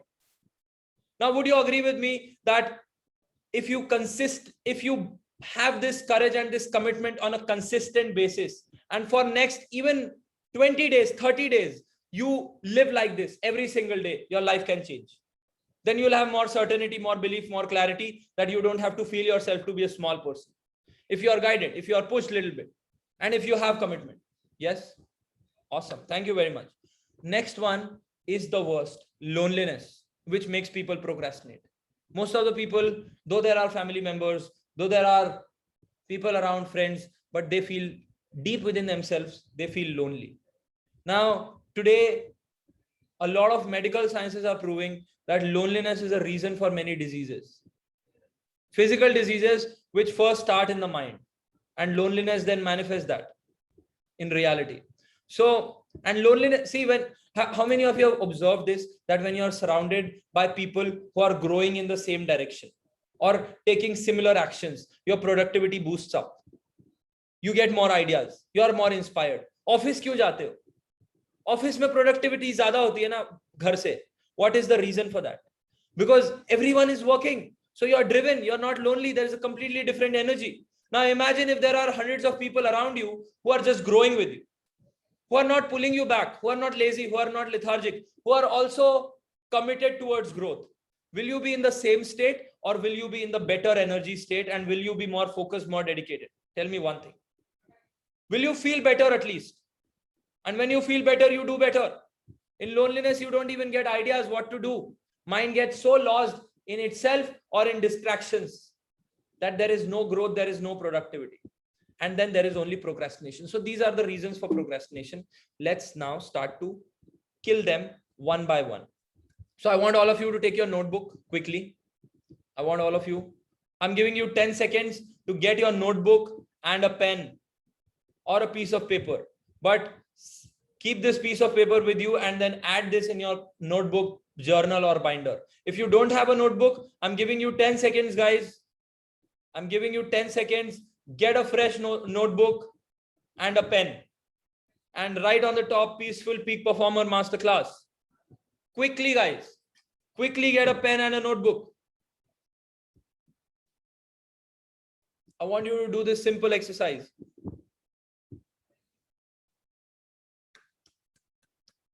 Five more seconds quickly. If you have got your pen and paper, type I in the chat box. Awesome. So I want you to ask this question to yourself. Be honest, be open. Because as I said, sometimes truth can be scary. Truth can be fearful. Truth can give you fear. Sorry. But isn't it important that if we want freedom, we have to face the fear? Any freedom which you have achieved in your life, any breakthrough, any transformation you have achieved in your life, it came only when you faced your fear, when you became aware of what's stopping you. And then you decided that no more. So I want you to ask this question to yourself. What did you lose in last 5 years by procrastinating on your commitments, goals, and dreams? What did you lose in last 5 years by procrastinating on your commitments, goals, and dreams? Maybe it's in your health. Maybe it's in your relationship. It's in your wealth. It's in your money. It's in your savings. It's in your finances. Whatever it is. It's in your education. It's in your examination results. If you are a student, maybe you are an employee. It's in your increment. It's in your promotion. It's in your levels of performance and respect in the world and respect in your community. Whatever that is for yourself. You have to write it in your notebook. I'm giving you 3 minutes to do this exercise. What did you lose in last 5 years by procrastinating on your goals and dreams? This is just facing the reality. Just becoming little vulnerable, but little open to facing it head on with strength, with truth, with dignity. That yes, this is what I lost, but no more. So what did you lose in last 5 years by procrastinating on your commitments, goals, and dreams, and how it impacts your present life? How your present life is not at the level where you were destined to be or of which you have a potential. Ask that and write in your notebook.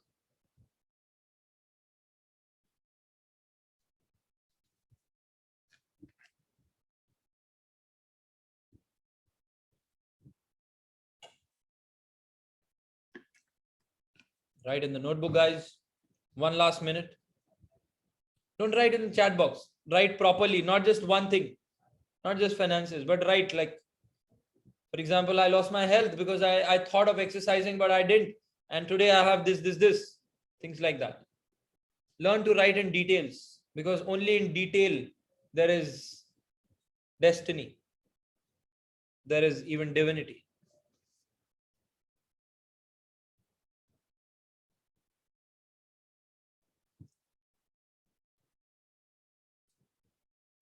Once you are done writing, give me a good yes. Once you are done writing, give me a good yes. In the chat box, type yes.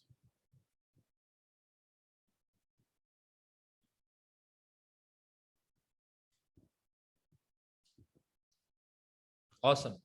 Now, what I want you to do, please write, guys. Please do this. Don't escape. Don't just look at me.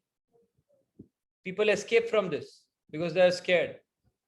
Next exercise, if you continue to procrastinate like this and spend your days the way you are spending right now in procrastination, what will you lose in next 5 years? How will your next 5 years look? Will you be at that level of peak fitness, or it will bring more sickness? Will you be at that level of financial freedom, or you will be financially more stressed? Will you be happy and harmonious with your loved ones, or it won't be there? Ask that question. If you continue to procrastinate like this, if you continue to delay your commitments and goals and your action steps, immediate action steps, urgent action steps, which you have to take, but you're not taking for many days or months or years, how will next 5 years look? If the day you're living right now, if the kind of mindset you have right now, how will next 5 years look? Please look at this. Because why I'm making you do this is human beings are driven by two things. One is avoiding pain. Second is seeking possibilities.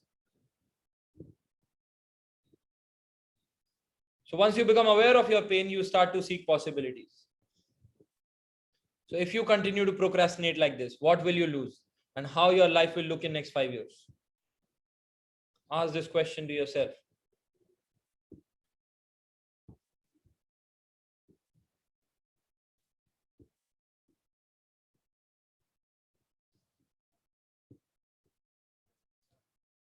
Reflect. Just don't write random things. Just reflect. Go deep within yourself.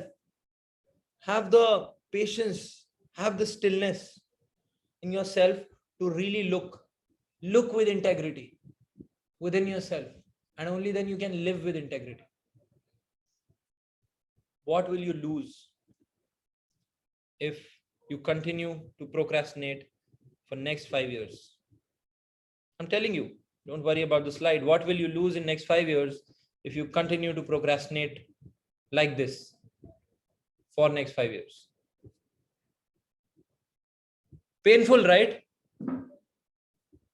For how many of you this is really scary? It was scary for me. As I told you, when I asked this question to myself, that how will my life look if I continue to live like this and spend my days like this, without bringing any change, without bringing any transformation, without having right tools, without having right processes, without having right coaches and mentors?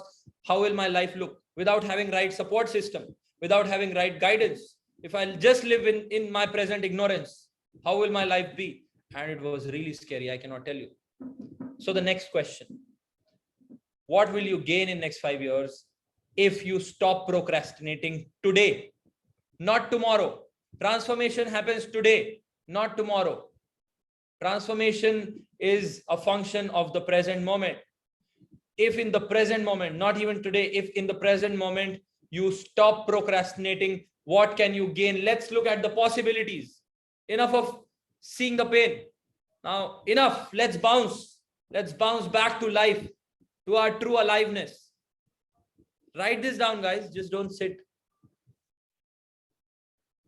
What will you gain in next 5 years if you stop procrastinating today and start to take action towards the commitments which you have made to yourself? Maybe about your health, fitness, relationships, success, money, whatever it is. What will you gain? What is the possibility? Let's look into the possibility. Now we are moving towards possibility thinking. This is not positivity thinking, positive thinking, possibility thinking. What will you gain?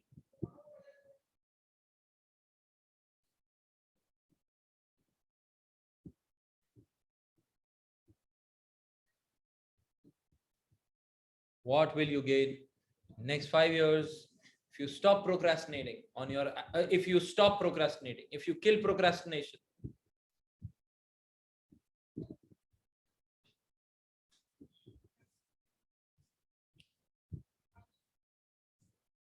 I'm giving you 2 more minutes. 2 more minutes. 2 more minutes.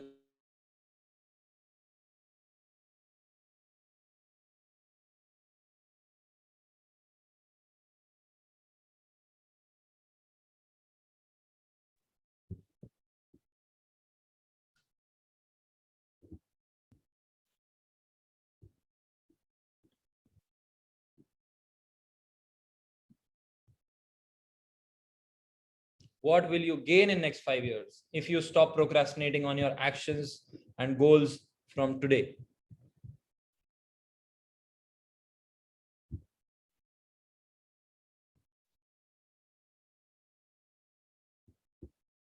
Now, how many of you are able to see possibilities when you are writing this? How many of you are really able to see possibilities? Type I in the chat box, or P, possibilities, in the chat box. How many of you are gaining some breakthrough in your heart? Like really you feel a shift in your even body, not just in mind, but there is a shift in your heart, in your body, in your emotions, just by doing this simple thing, just by following this simple process. Type me in the chat box, me or I. Yes. Awesome.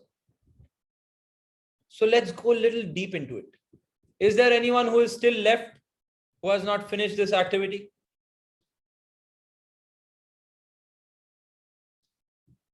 So we'll go deep into this.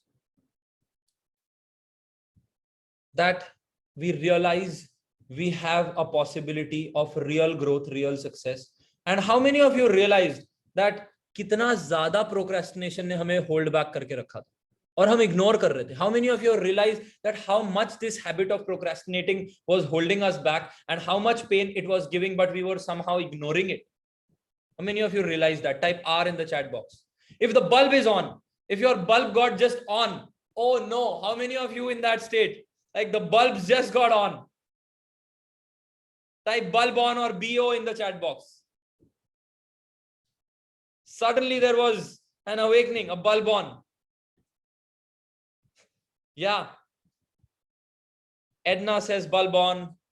Joby says bulb on. Indrajit, Veer. Bulb on, right? Procrastinating was holding us back for so many years without we even realizing it. And see, we are not stupid people. Somewhere we realize it. Our mind knows it. That's why it starts to become weak.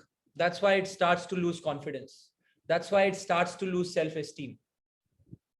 That low self-esteem in the world is not coming out of nowhere. This is the reason. You know, we commit to one thing, and when we don't do it, our subconscious mind says, see, I told you, you cannot do anything. You commit to something, but you just say it.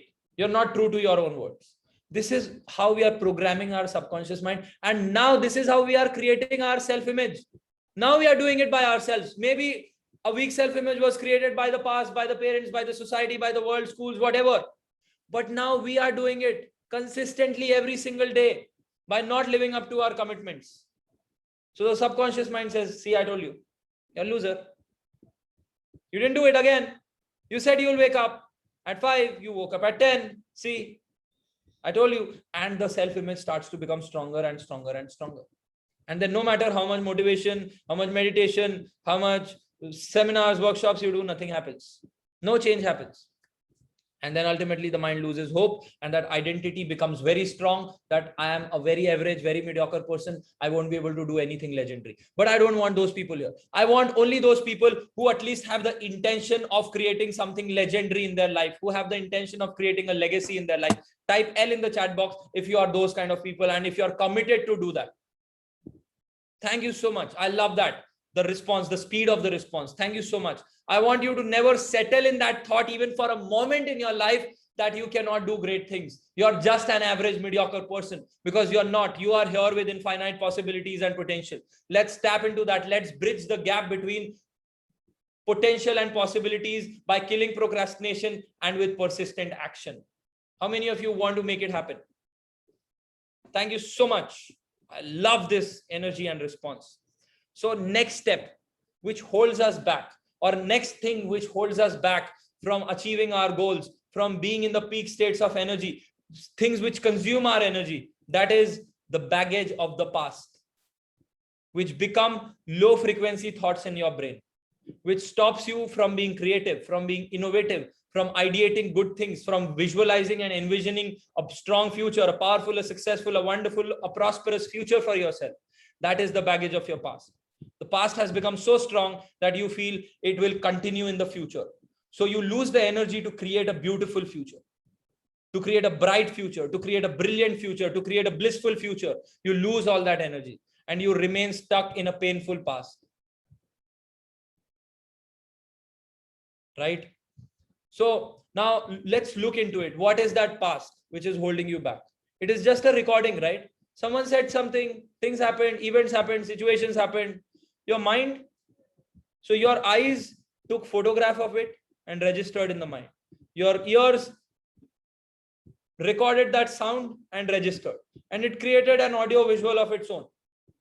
And that keeps playing again. That audio visual keeps playing again and again. Now, how many of you have seen, you're feeling good, you're feeling amazing. One thought from your past comes and your entire energy state goes down. You start to feel low and your mood shifts. You know, people go through mood swings. This is the reason. Few are aware, few are unaware. But one thought from the past cripples your present moment. And you keep playing that recording again and again and again. A recording which is dead. It happened in the past. It is not even alive, but you're playing it. Just look at yourself. How many times you have played those recordings and made the voices louder, made the pictures more bright. You should have made the picture of your wonderful future bright. The voices, the inner voice of greatness strong and loud, but that's not happening.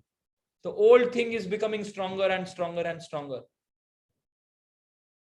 Now, can we commit ourselves to really reduce the volume of the past and reduce the brightness of the events running in our mind? See, they happened. Whatever had to happen, happened. Whatever people had to say or do, that has happened. But right now, we have the responsibility and we have the power and we have the freedom to choose what we want to create and what meaning do we want to give to that past? Because would you agree with me that even the most legendary people in this world, people whom you admire, adore, respect, they have also gone through tough challenges and a bad past. How many of you have such people or know such people who went through bad situations in their lives? But these were the ones who created a fantastic life for themselves. These were the ones who made a positive impact over the world. In fact, the most impactful people in this world are the ones who have gone through toughest of situations and challenges. Yes or no? How many of you have read biographies, autobiographies of great people and you saw, oh man, like the past was so painful?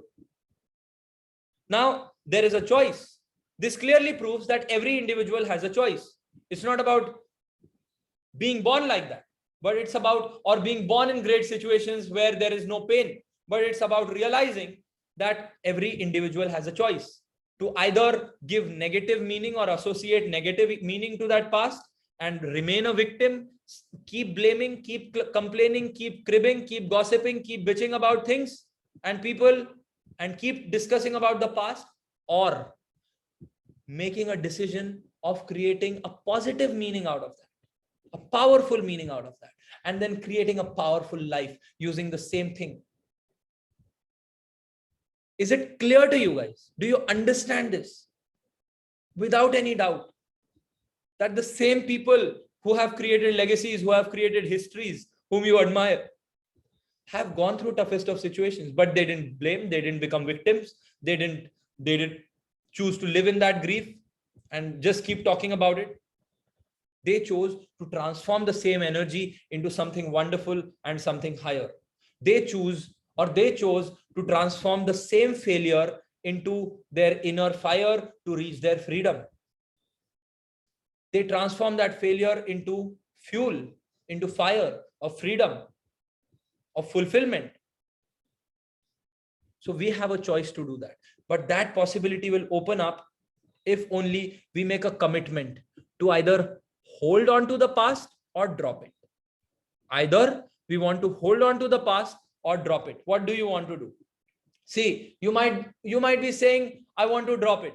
But till the time you consciously make a commitment to drop it, you will never drop it.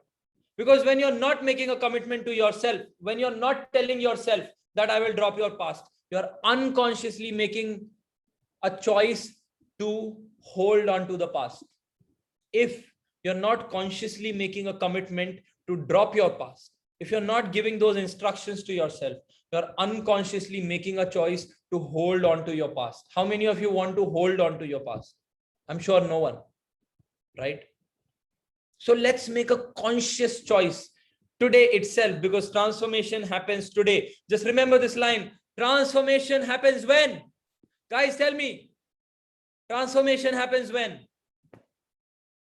So transformation will happen when? Today. Thank you so much. I love that energy.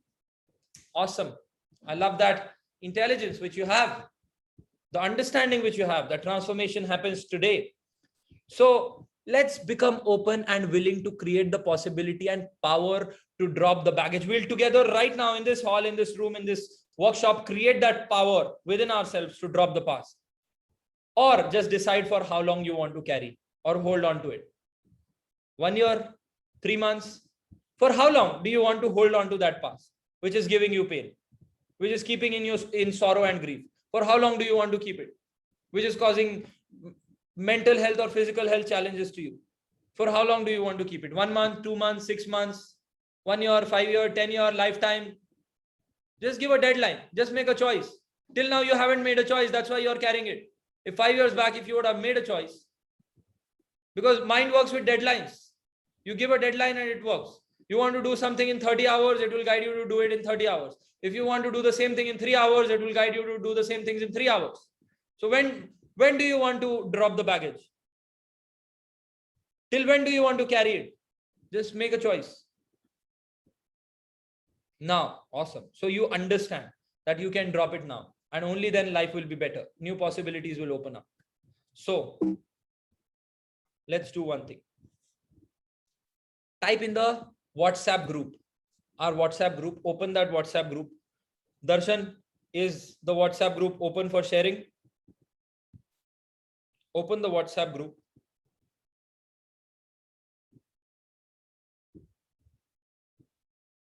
Open the WhatsApp group. Is it open, Darshan? Yes, it's open. Thank you. So in this WhatsApp group, type, I am committed to drop my past forever. I am committed to drop my past forever. Just type in the chat box, and I want to see the chat box getting flooded with your commitment. And let me tell you one thing. When I'm telling you to write it, just don't write it with half heart. Write it with full intensity, because only in intensity there is transformation. Write with integrity. Your mind, your thought, your heart, and your words must get aligned. That's when real transformation happens. Not by writing it and then continuing to live with that. Not by just writing it half-heartedly and then continuing to carry your past and being burdened by those emotions and those energies.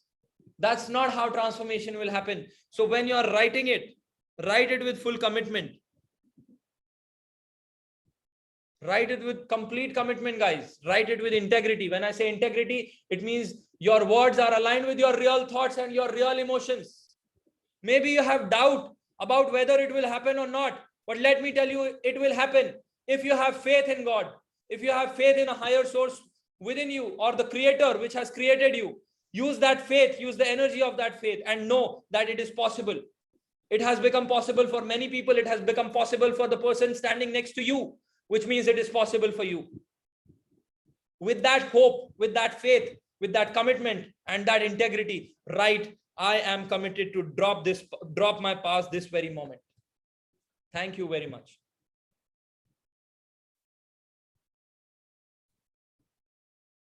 Fantastic. So I want all of you, how many of you are feeling liberated? Some liberation, some heaviness has been dropped. Just by writing, just by committing, there is a different upsurge of energy within you. Like really, there is an upsurge. Wow, fantastic. Feeling light. Wow. We'll make it lighter. We'll really make it lighter.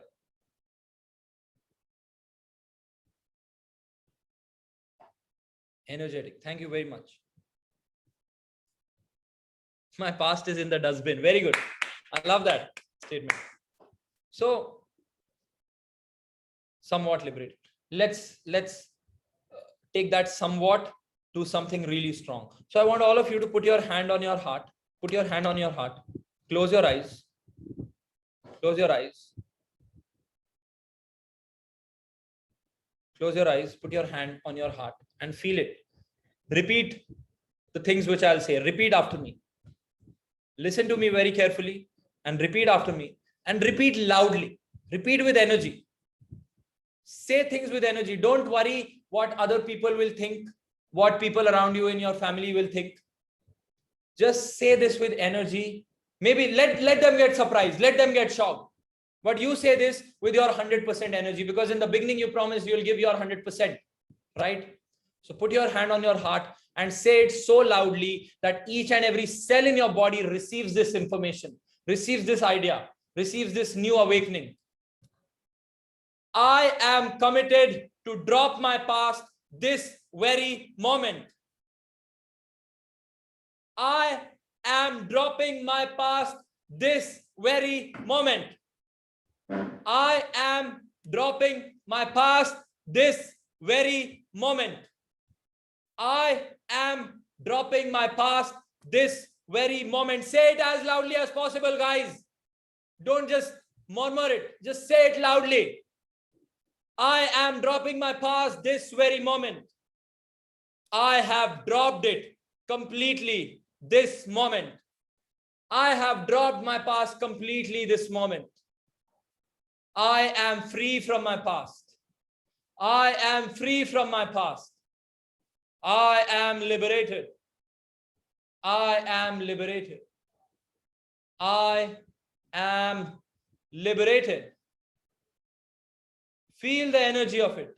Feel the freedom, the power of this liberation.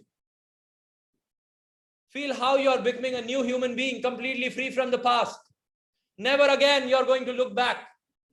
Now you have the power, the energy, and the force to create a new future, a fulfilling future, a fantastic future, a powerful future, a profound future, a successful future, a satisfying future. Feel that in your heart. Feel that in each and every cell of your body. Let this energy flow from your heart and radiate into each and every part of your body, each and every cell of your body, and you're free. Gently open your eyes. Gently open your eyes. Gently open your eyes, guys. Now, how many of you really feel that a new possibility has opened up with this simple commitment? How many of you saw or felt a sudden shift in your mind and in your body? Thank you so much.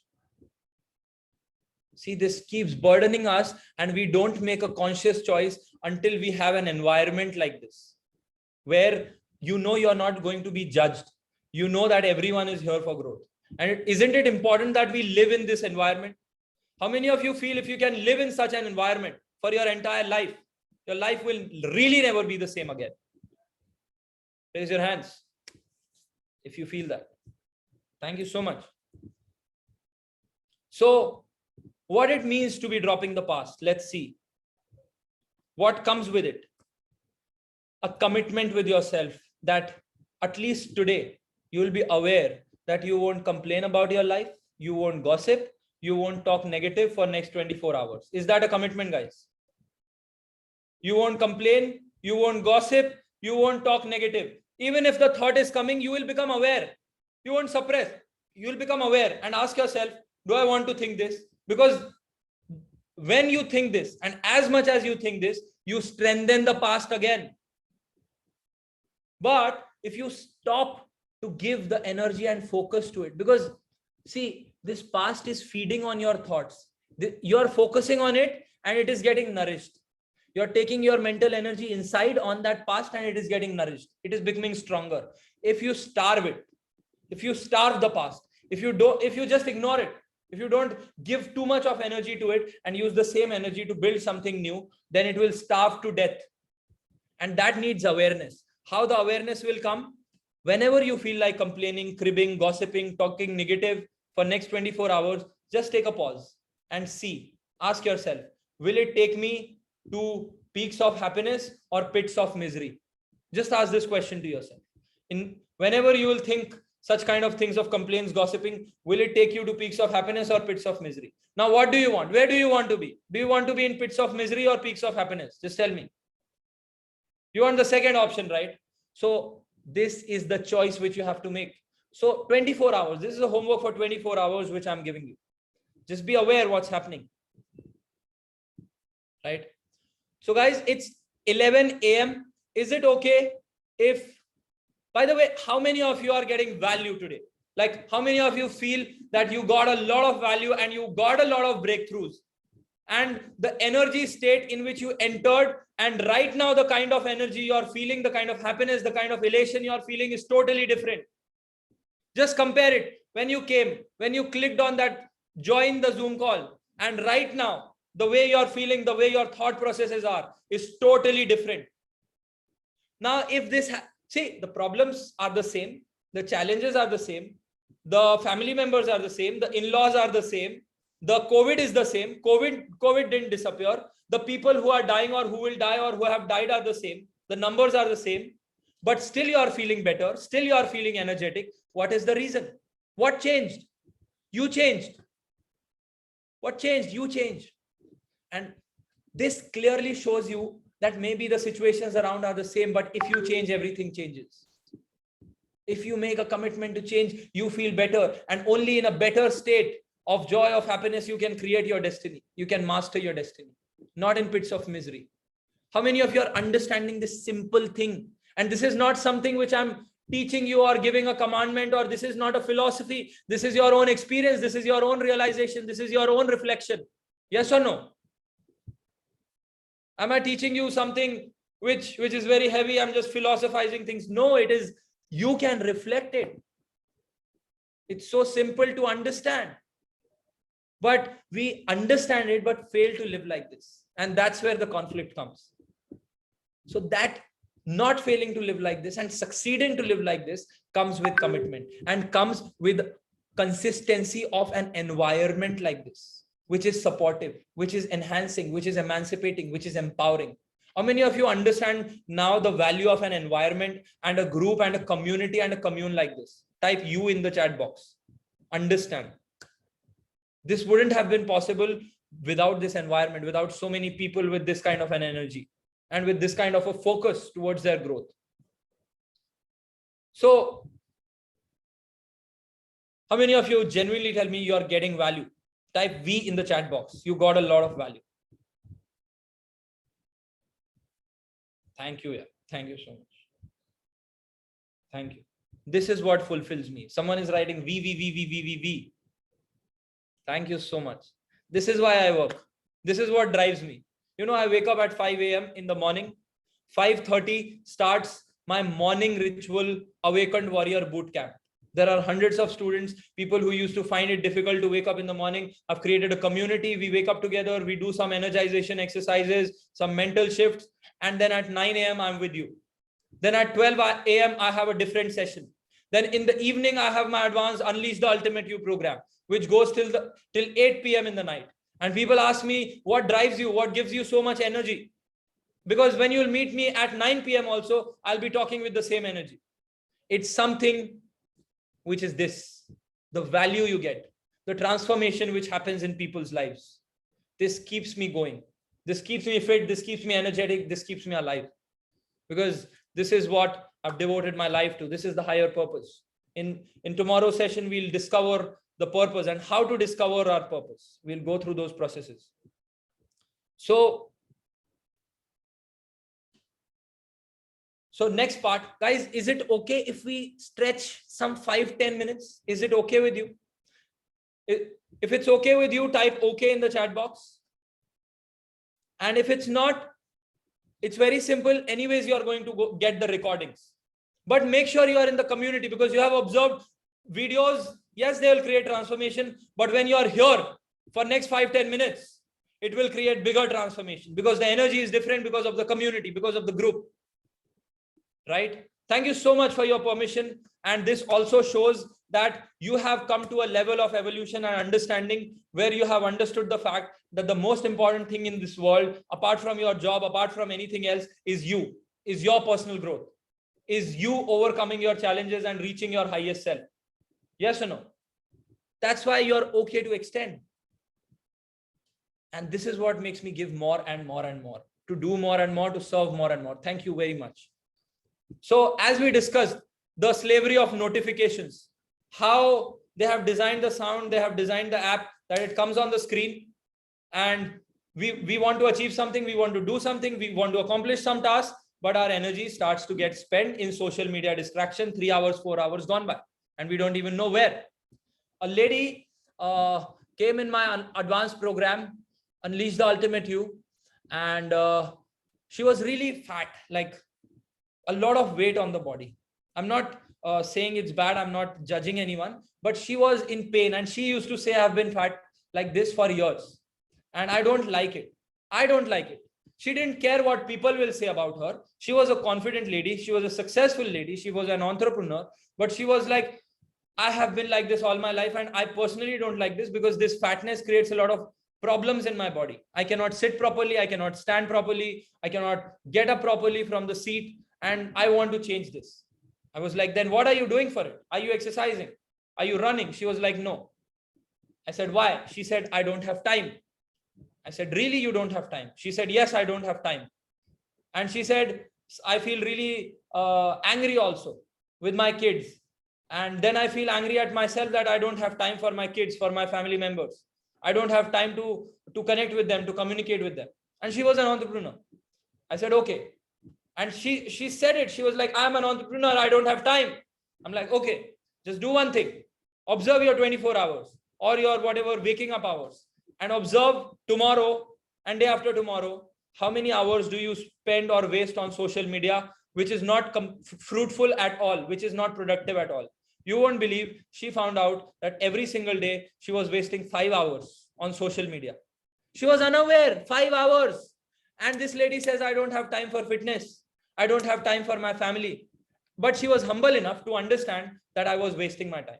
If I use the same 5 hours on my family and on my health and on my diet and on my nutrition, I will be fitter. I will be more fulfilled and I'll be more loving. I'll have more time with my family and even my business will grow. How many of you can resonate with this? People are unaware and they say, I don't have time. Just reflect in your life. You have time. This slavery, this cheapest form of slavery of social media notifications is consuming your time and energy and wasting your life. So how many of you want to really get free from this slavery, at least for one day?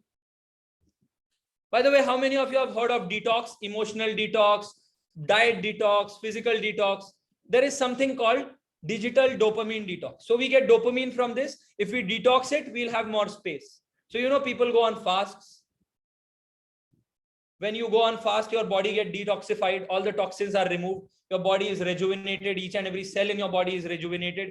Today, I want you to do a digital dopamine detox. How many of you are ready for this digital dopamine detox? Type R in the chat box. One day, the way you cleanse your body, today we'll cleanse our mind from the digital dopamine distractions and we'll go on a digital dopamine detox. How to do it? Right now, block all your notifications in your phone. Just notifications, extremely sorry. Block all the notifications.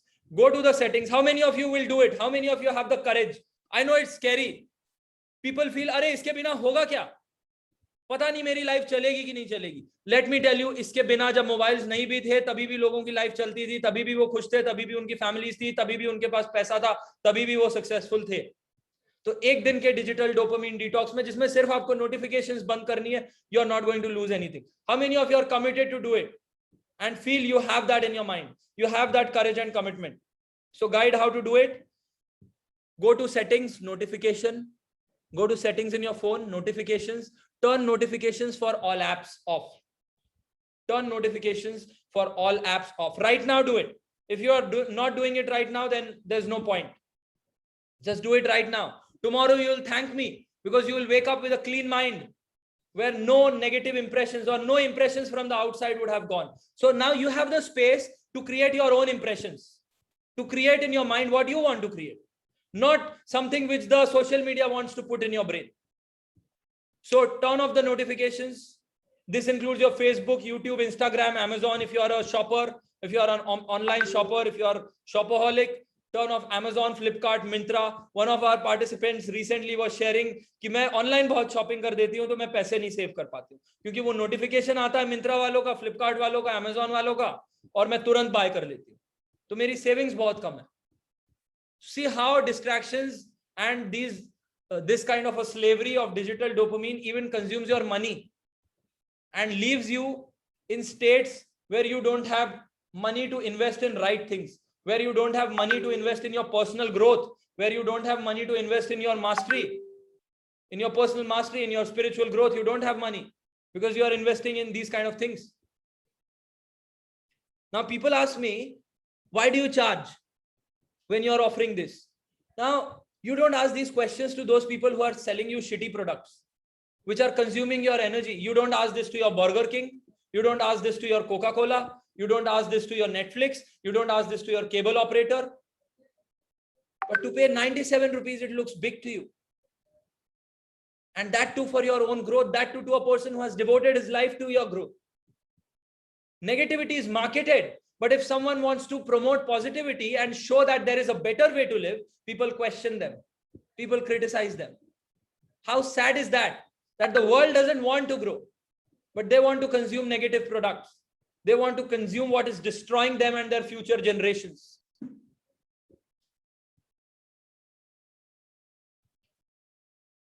But there are good people. They ask me that when there are so many programs, there was a guy in the last batch, he said, I have invested 30 lakh rupees in these kind of programs and workshops to get transformation, and you are offering this at just 97 rupees. What is the reason? I said, I believe transformation must not only be available to people who afford it, but it must be available to everyone who deserves it and needs it. And today, more than ever, our humanity needs it. Would you agree with me on this? Thank you so much. So I want to reach as many people as possible. We have people from all the states in the country, because I want this possibility of growth, of joy, of happiness, and of transcending their past and reaching their highest potential and purpose be available to everyone, the entire humanity. And I want your help to make it happen. How can you help me? Just by working on yourself. That's it. Just by using these tools on yourself and growing yourself. That's the only help I need from you. Nothing more than that. I want to create a revolution of transformation. I want to create a movement where people realize their potential and live up to their highest possible ability. And I want you to be a part of this movement. How many of you want to be a part of this mega movement? We have already reached 30,000 people. Now, if you want to be a part of this movement, what do you have to do? No, you don't have to take slogans or go on the street and shout. No, nothing. It's a silent movement, a silent revolution of self-transformation, of working on yourself. That's what I want from you. Nothing more. So that's a simple commitment I want, that you will just be consistent on working towards your growth, towards your productivity, towards your peace, towards your possibilities. Thank you so much, guys. I love this energy from all of you. It makes me really touched, moved, and inspired. So done with the digital dopamine detox. Awesome. So fantastic, guys. So that's it for today. We'll move to the next parts tomorrow. And this is very simple. One homework I'll give you. I want you to identify one habit, one negative habit, which is stopping you from your growth. One toxic habit. Identify that habit. Write that down in your notebook, and then replace it with something which will boost your productivity, which will maybe make your health better, make your mental health better. So maybe the toxic habit is of gossip, of complaint, or of meeting negative people and spending hours in that, or whatever, smoking, drinking, whatever that toxic habit is. Just identify that and just commit to using the same time, same energy in a productive habit. Maybe that's reading, maybe that's writing, maybe that's exercising, maybe just doing those 10 push-ups. The time which you invest in gossip or in social media distraction or in obscenity on social media or obscenity on online world, you can use the same habit or same time in doing push-ups, in meditating, in learning meditation.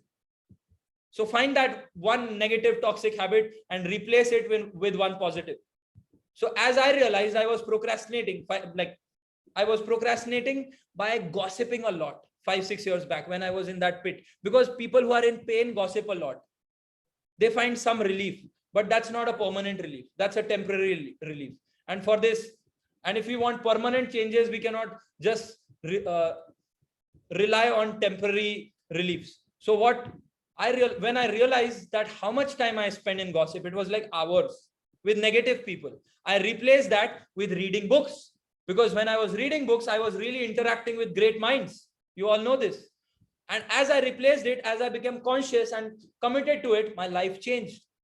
because newer ideas were coming, newer possibilities were opening up, breakthroughs were happening.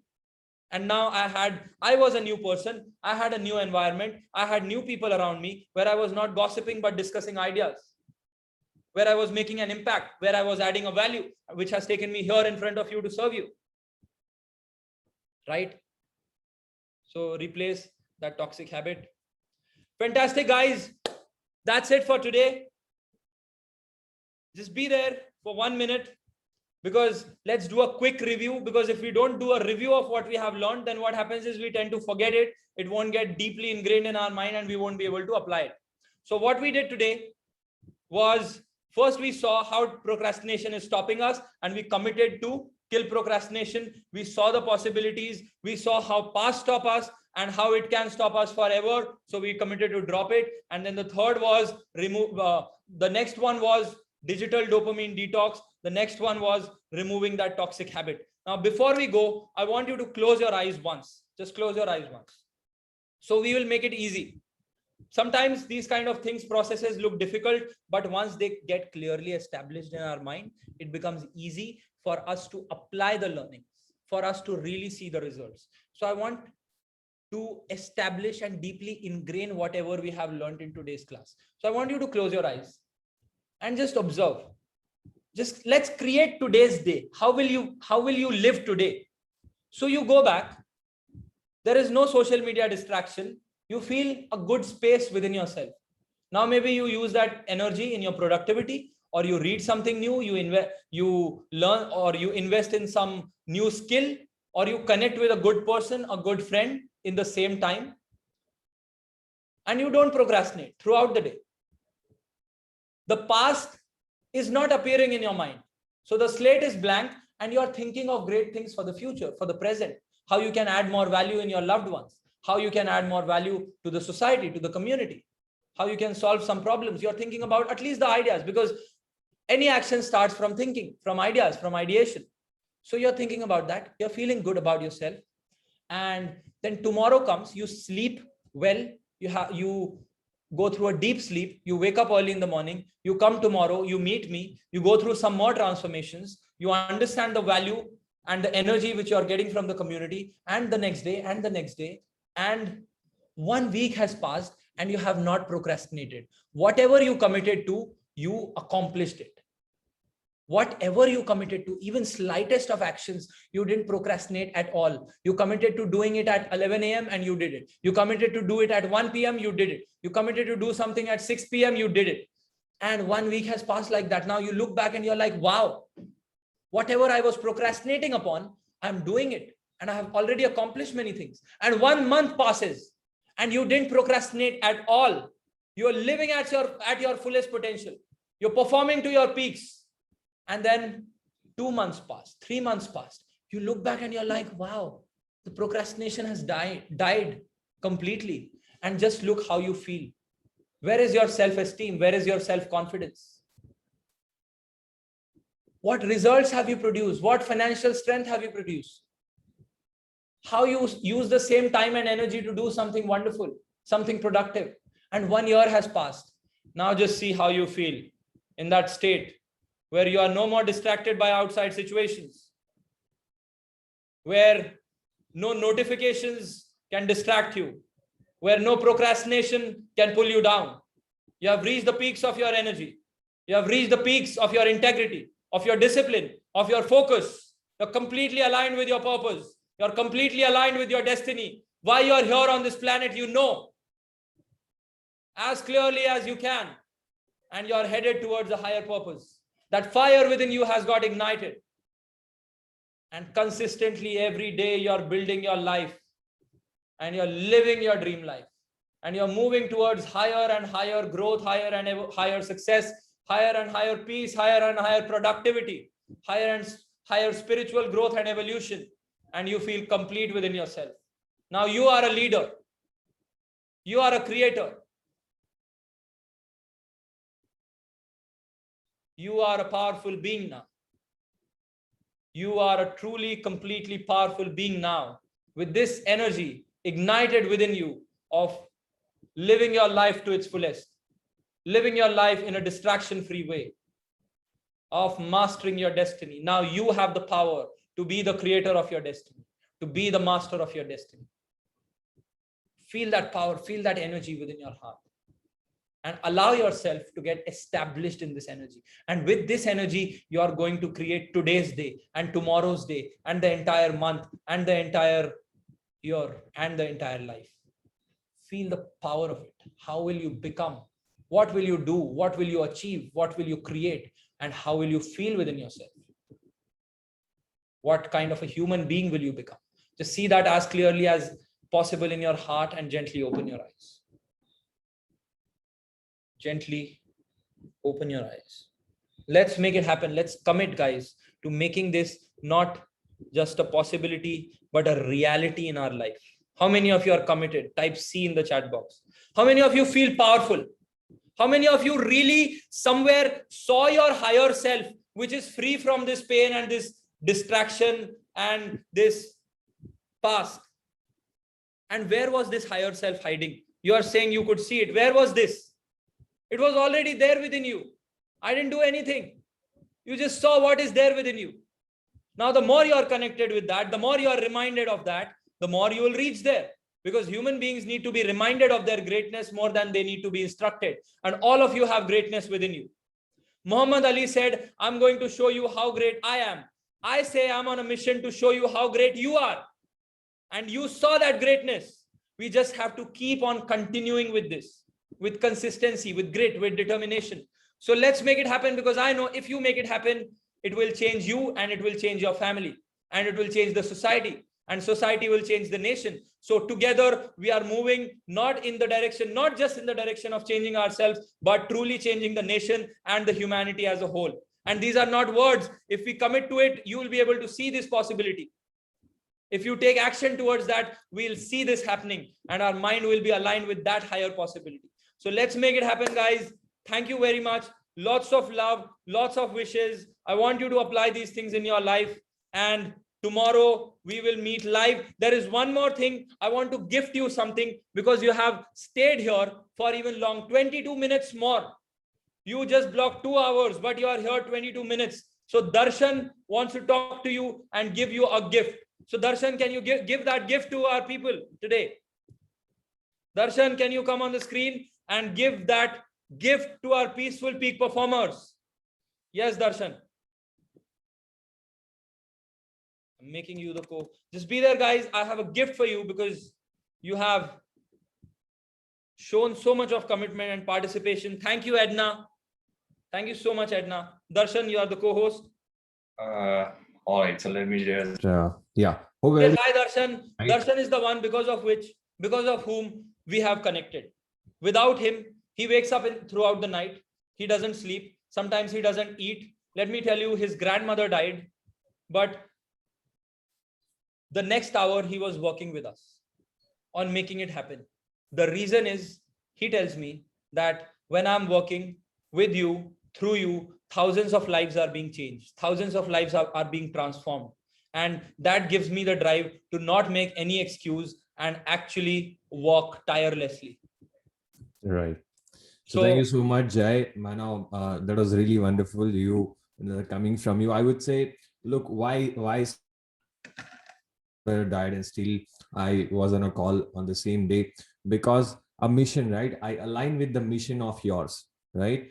That you really have that clarity, you really have that mission, you are really driven to that, and not just about other materialistic things or other things, right? That you are doing this just because of the things. I mean, you are doing this because you really care for the people. You really feel bad when people are going through this, and where you can help them.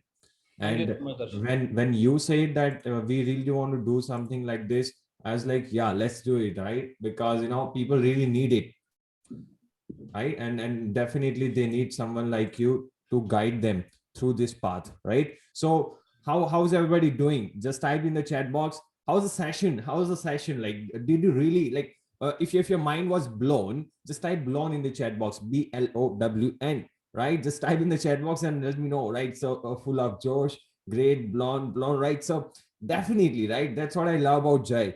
Whenever he told you, right, that he'll go for around 90 minutes, He'll take the session for 90 minutes. You can see it is 11:24. It is more than 2.5 hours, right? So he doesn't stop. He doesn't stop by the minutes, right? He doesn't limit himself. It's not like he told you 90 minutes, he'll just take for the 90 minutes and then he goes and do other work. He really care for you, and that's why he's here for you guys, right? And that's why that's what I really love about Jai. And he never stopped himself from giving more. He over deliver. Now all these people, I say number is also really good, Jai. If you see 111. Yeah, I really appreciate their commitment. So let's quickly give them the surprise for today, the gift. Right. Sure. So Thank you all so these much, people Edna. who stayed till the end, let me just share the screen and show you a little reward from us, little kind of a sense of fulfillment you feel when you do it. So let me share the screen and show you guys. So hope you can see the screen. Just type yes in the chat box if you can see the screen. Okay. Yes. Wonderful. All right. So you'll get a link, right? So let me just copy and show you. So this is a link you'll get. Once you open the link, let me share in the group also. So you guys can do it yourself. So I'm sharing in the group. Okay, done. So I've shared in the group. I'm showing you how to create it. So this is a template which I'm sharing with you, a kind of a badge, kind of a day one certificate, I would say, right? That you finished it. So you need to click on use template. Once you click on it, you will need to sign up. If you have not signed up already with Google, you can sign up. And once you sign up, you'll see the option like this. So let me share another screen and show you how to create this badge, right? So just, yeah. So now you can see the under the screen, you will see like this, right? And here you need to just update your photo and name, right? These two things you need to edit. How do you do it? So first of all, like if you are mobile users, I'll share the video with you how to do it. But if you are a desktop user, then you just simply need to go to uploads, upload your file, right? Upload your file from the device, and then you'll see this kind of a photo of yours, right? So drag and drop the photo on the photo of Jai. Don't drag and drop any other places, or else you'll not be able to do it well, right? The photo will be placed in somewhere else. So just place the photo on Jai's photo and edit the name, right? Let's say I want to do it for one of my friend Neeraj, right? So just place the photo there, and we write down his name, right? This is it. And then just download the photo, right? So now you have a badge, you have a kind of a reward from us that you can share on all of your social media profiles, right? You need to shout, you need to tell everybody that I'm on this journey, right? So they also see that you are on some path, some journey, right? So they really feel that kind of vibes they send to you, a positive vibes and all. And one thing which you can do is you can tag Jai on Instagram. So whenever you share on the Instagram, you can use his Instagram handler, which is the Jai Kabir, right? So it is the Jai Kabir. You can use his handler, which is the Jai Kabir, and when you do it, Jai will share few of your stories and repost on his story, right? So this is so easy. You just need to write down his the Jai Kabir, tag him on your story once you share on the Instagram, and he'll repost few of your stories, and that will make you feel a little bit more good, right? You'll feel like a sense of fulfillment, right? So how many of you are going to do this? How many of you are going to share in the the Instagram and tag Jai in that? Just type me in the chat box. Just type me in the chat box. We all are using, right? And then we'll not use the Instagram for a day. You need to commit, right? If you really can't commit, please don't share on the Instagram story. Please don't, right? That's fine, Senthil. That's okay, right? But all those who are using it, only share on your story if you are committed that you will not use the Instagram for a day. I mean, for the, you'll not be kind of a slave to the notifications, as Jai says, right? Sorry, I got, no worries. You'll get a recording, right? So you can go through it. But this is how you do it. and you can also share in the WhatsApp group. So all of them, first of all, share on the WhatsApp group, and then you can share on the Instagram and all, and tag Jay Kabir into it. All right, so that's all from my side. Hope you are Thank you all so much, Darshan. excited. Over to you, Jay. Thank you so much, Darshan. So nice of you. आज भी आप सोए नहीं हो. I guess you haven't slept yet, right? Right. I just slept for 1 or 2 hours. Yeah. Till So 3 o'clock, I think you were working. I was working yes. around 1:30. Great. Right. Thanks. So, it's just that, it just drives me what you are doing, what my other members are doing. I mean, they just Thank you so I'm much. just driven to that. So to all the transformation of you all are there, right? So Thank you, I'll Darshan. be the happiest person when you will see the transformation in you, not the you, right? So over to you, Jay. Thank you so much, guys. Wasn't Darshan fantastic?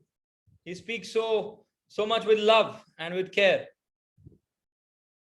So that's it for today, guys. Share this on the group, what Darshan has taught you, and use the things which you have learned today. Be in this energy, not just for 1 hour, but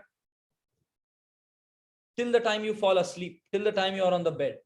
Spend your day with this energy, with this state of mind, right? And make sure that digital dopamine doesn't distract you.